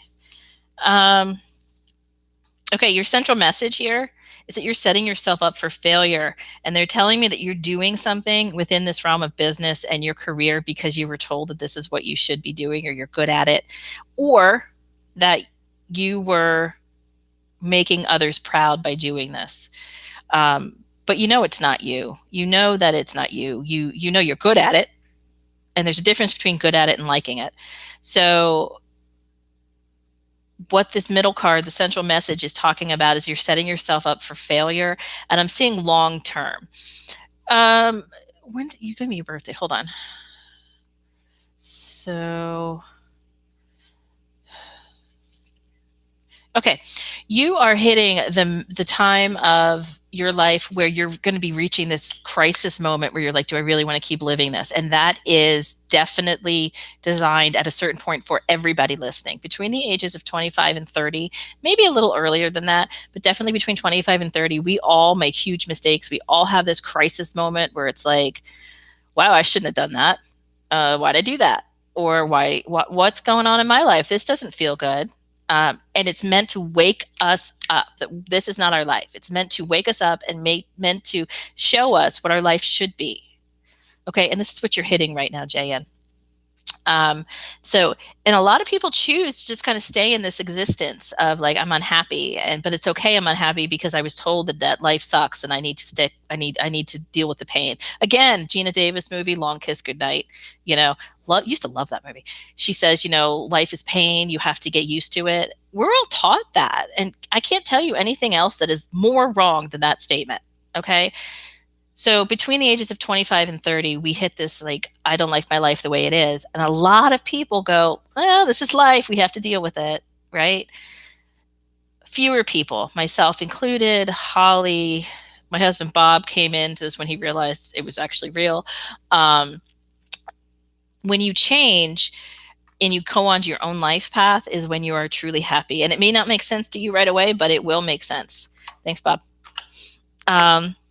Okay. So you're setting yourself up for failure. You're missing the spirituality out of your life. Like, this life is not about material gain. Well, okay. Survival is about material gain. Like, yes, you need to eat. You need to have a roof over your head. You should have clothes so you don't get sunburned. That's about it. Okay. The rest of it is spirituality. The rest of it, you need to go with your intuition and what feels good internally. So, those people, why am I getting a vision of like homeless people on the street where like people just walk by them and they just pretend they're not there because they don't, for whatever, everyone has their own reasons. They don't help. Okay. Those people are there to remind us that we are supposed to be helping. Okay. See you later. Thank you. We're supposed to be helping with others and not ignoring our spirituality side of us. So you're very stuck in this is what I should be doing. I'm told I should be doing this. Okay, it'll get better. I'm told it'll get better, but it's not. Let me see what else these cards. Definitely see things getting better for you.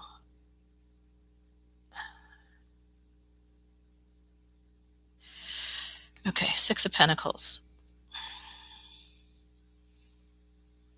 You're frustrated that you're helping so many people and nobody else is really reciprocating with that. Is that true, JN? That you're helping others and you're like, okay, I'm waiting. Can you come help me? And that doesn't happen. And that is also a sign that you're supposed to be going, maybe this isn't where I'm supposed to be in life. JN, if you want to make an appointment with me, you can use the link above. Your main purpose and mission in this lifetime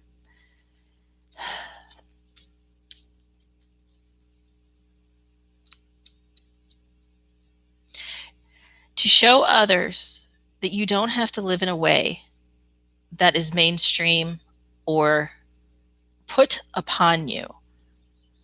You can have a happy family life and to have a happy spiritual life and to have a happy existence without others controlling your way. It's exactly what they just said. Okay, JN. Make sure you make it. If you want to talk further, go ahead and make an appointment with me, and we will continue this conversation. All right. All right. Let's go here. Ashkur, will I be able to move abroad by the end of this year? That is the hot topic of the questions of this year, huh? Okay. First, I want to tell you I moved abroad. So, like, in this year. So, I mean, it's not like anything can hold you back if you're supposed to get there. But let me see what the spirits, guides, and my cards are saying about this April 5th.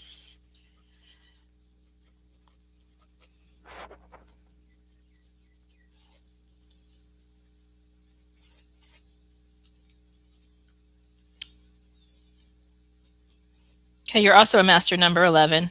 I love all the master number 11s that came to me today. How weird. Okay, so your life path is a 2, which I just explained to Jay, and your master number 11, which means that you have all these great ideas, like moving and moving abroad. You just don't know how to make it happen. Your attitude number, which is how you approach things and where you learn your lessons, is a 9, and a 9 is all about endings. So that would make sense that you want to move because you want to end this phase of your life. You want to learn that lesson. My instincts are telling me that you have not followed a road right now that is allowing you to move on. because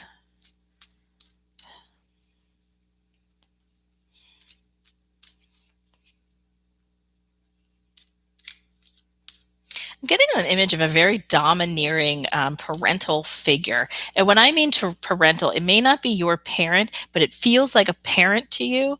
And this person is telling you that how things should be and what you need to be doing. And like you're following that advice, but you're also resenting the advice. So it's like, okay, I'll do it, but screw you.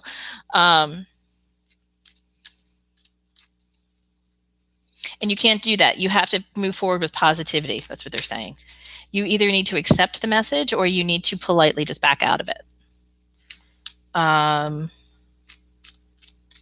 me see what your cards say.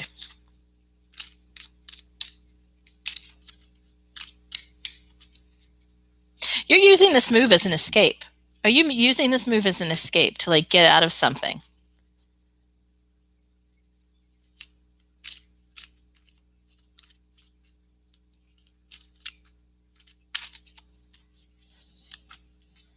If you're new here, make sure you hit the like button and you subscribe to my channel while I put these cards down. I'm also over on Instagram and on Patreon. If you want to get exclusive material, you can join me for as low as $5 a month to get exclusive material that I do not put on YouTube. Okay, let me see if I see a move here.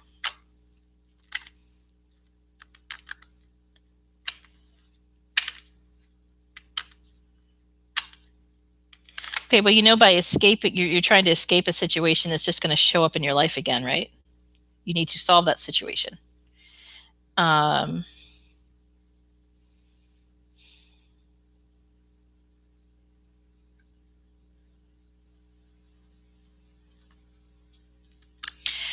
Okay, well, that's an interesting point to put up here.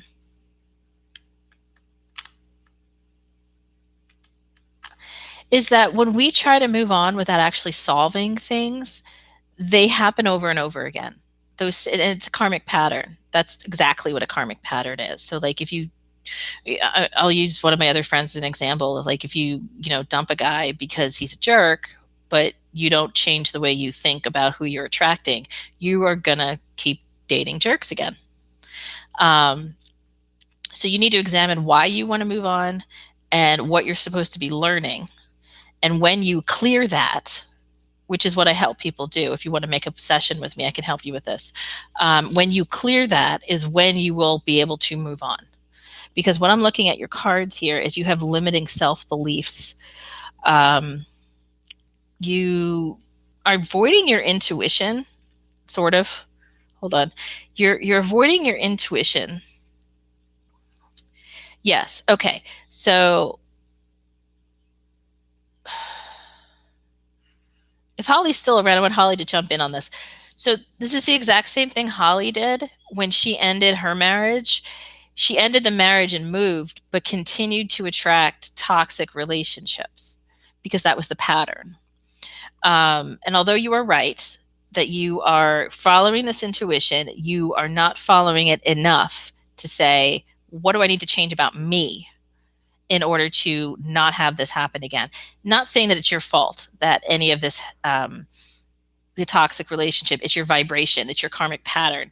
And when you're aware of all of that, that is when you will be able to definitely move on. You're asked when you're going to move abroad. It's pointing me towards Canada. Is that where you're looking? Canada? Not going the other direction. I'm looking midsummer. You're going to have the opportunity to move. But again, I will caution you that you are going to bring all of this with you if you aren't able to clear it from yourself. In the same way that I just talked about in my new video where I was like, I finally got it. Like, this is all about like what I'm bringing to myself. It's not about what other people are doing to me. It's about how, well, I'm attracting this to me. Here, this is a short version of this video. Yeah, I'm seeing an arrow going over to Canada. Um, so midsummer, I would like, if you want to work with me, I would like to work with you to clear this pattern. So make a session with me at the top. I pinned it at the top, and we'll be able to figure out what your exact pattern is, and I will explain to you how to clear it in order to move on to like a more positive and fruitful life. Because, as I said, you're supposed to be here to just, not go with the mainstream. Like you're going to be a very, very, very influential person, showing them how you can do it on your own and not having to follow, not having to follow the rules. Okay, there you go. Are there any other questions? Let me know. Thank you guys for all coming today. As I said, like I've been having such a horrible time with my throat and my coughing. I'm surprised I was able. Thank you guys for allowing me to get so far on.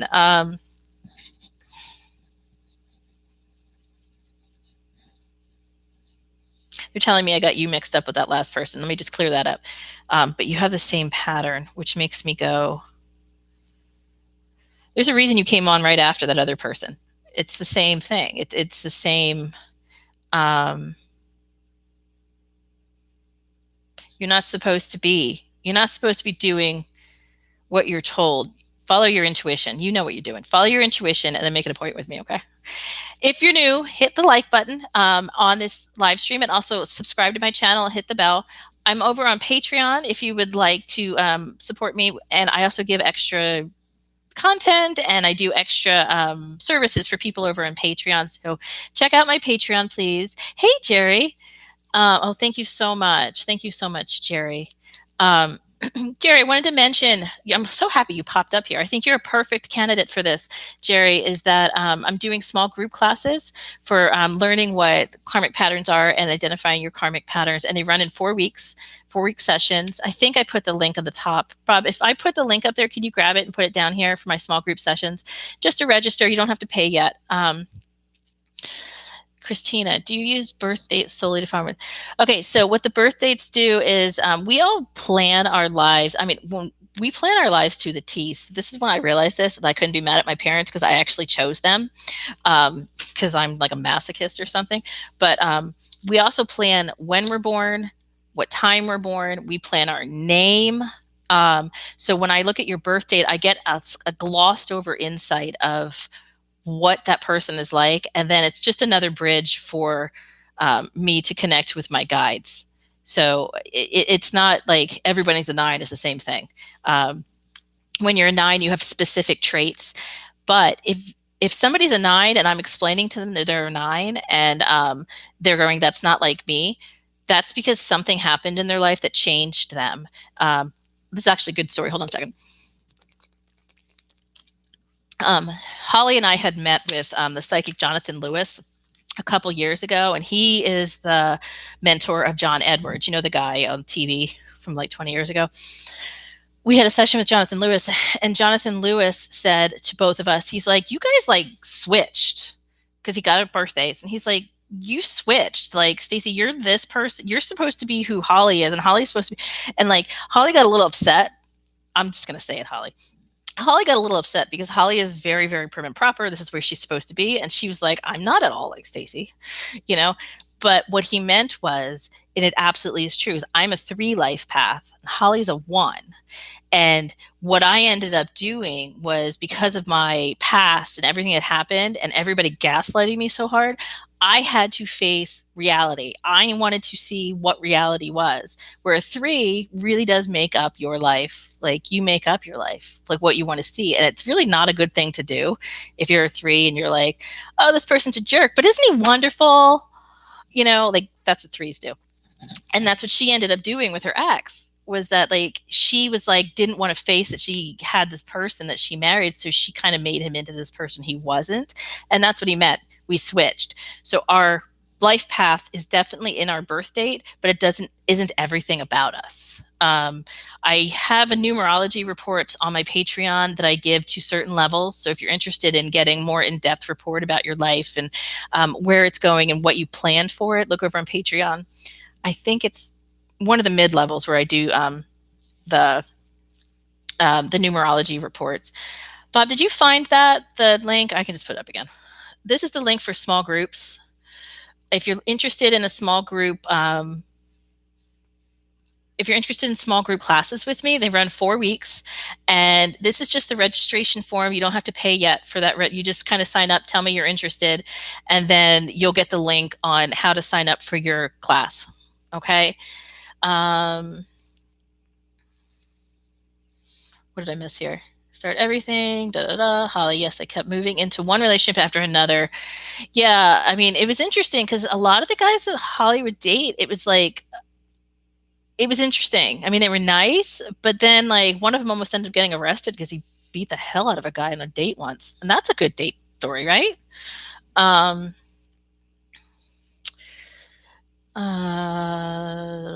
Christine didn't. Thank you. I was wondering if it is numerology. I'm really good at numerology. It's just in depth numerology. Doing it on the spot like here is really hard. I can't really. I don't feel ethically nice going, oh, here's your whole your numerology report, because it is so in depth. It has to do with your name, where you're born, when you're born. It's extremely in depth. So I do offer that on Patreon as one of the levels as an offer. All right. So my throat's about to give out. I'm thanking everybody for coming. Make sure you hit that like button, subscribe to my page, head over to Patreon, hit me up on Instagram, and I look forward to meeting. Thank you for everybody. I love meeting all of you, and I will see you next week, 10 a.m. Eastern Standard. Oh, wait, no, you will not, because I have a class with Arthur Finley. I think I'm going to put another video on instead of this. I'll see you in 2 weeks, 10 a.m. Eastern Standard Time. Bye-bye.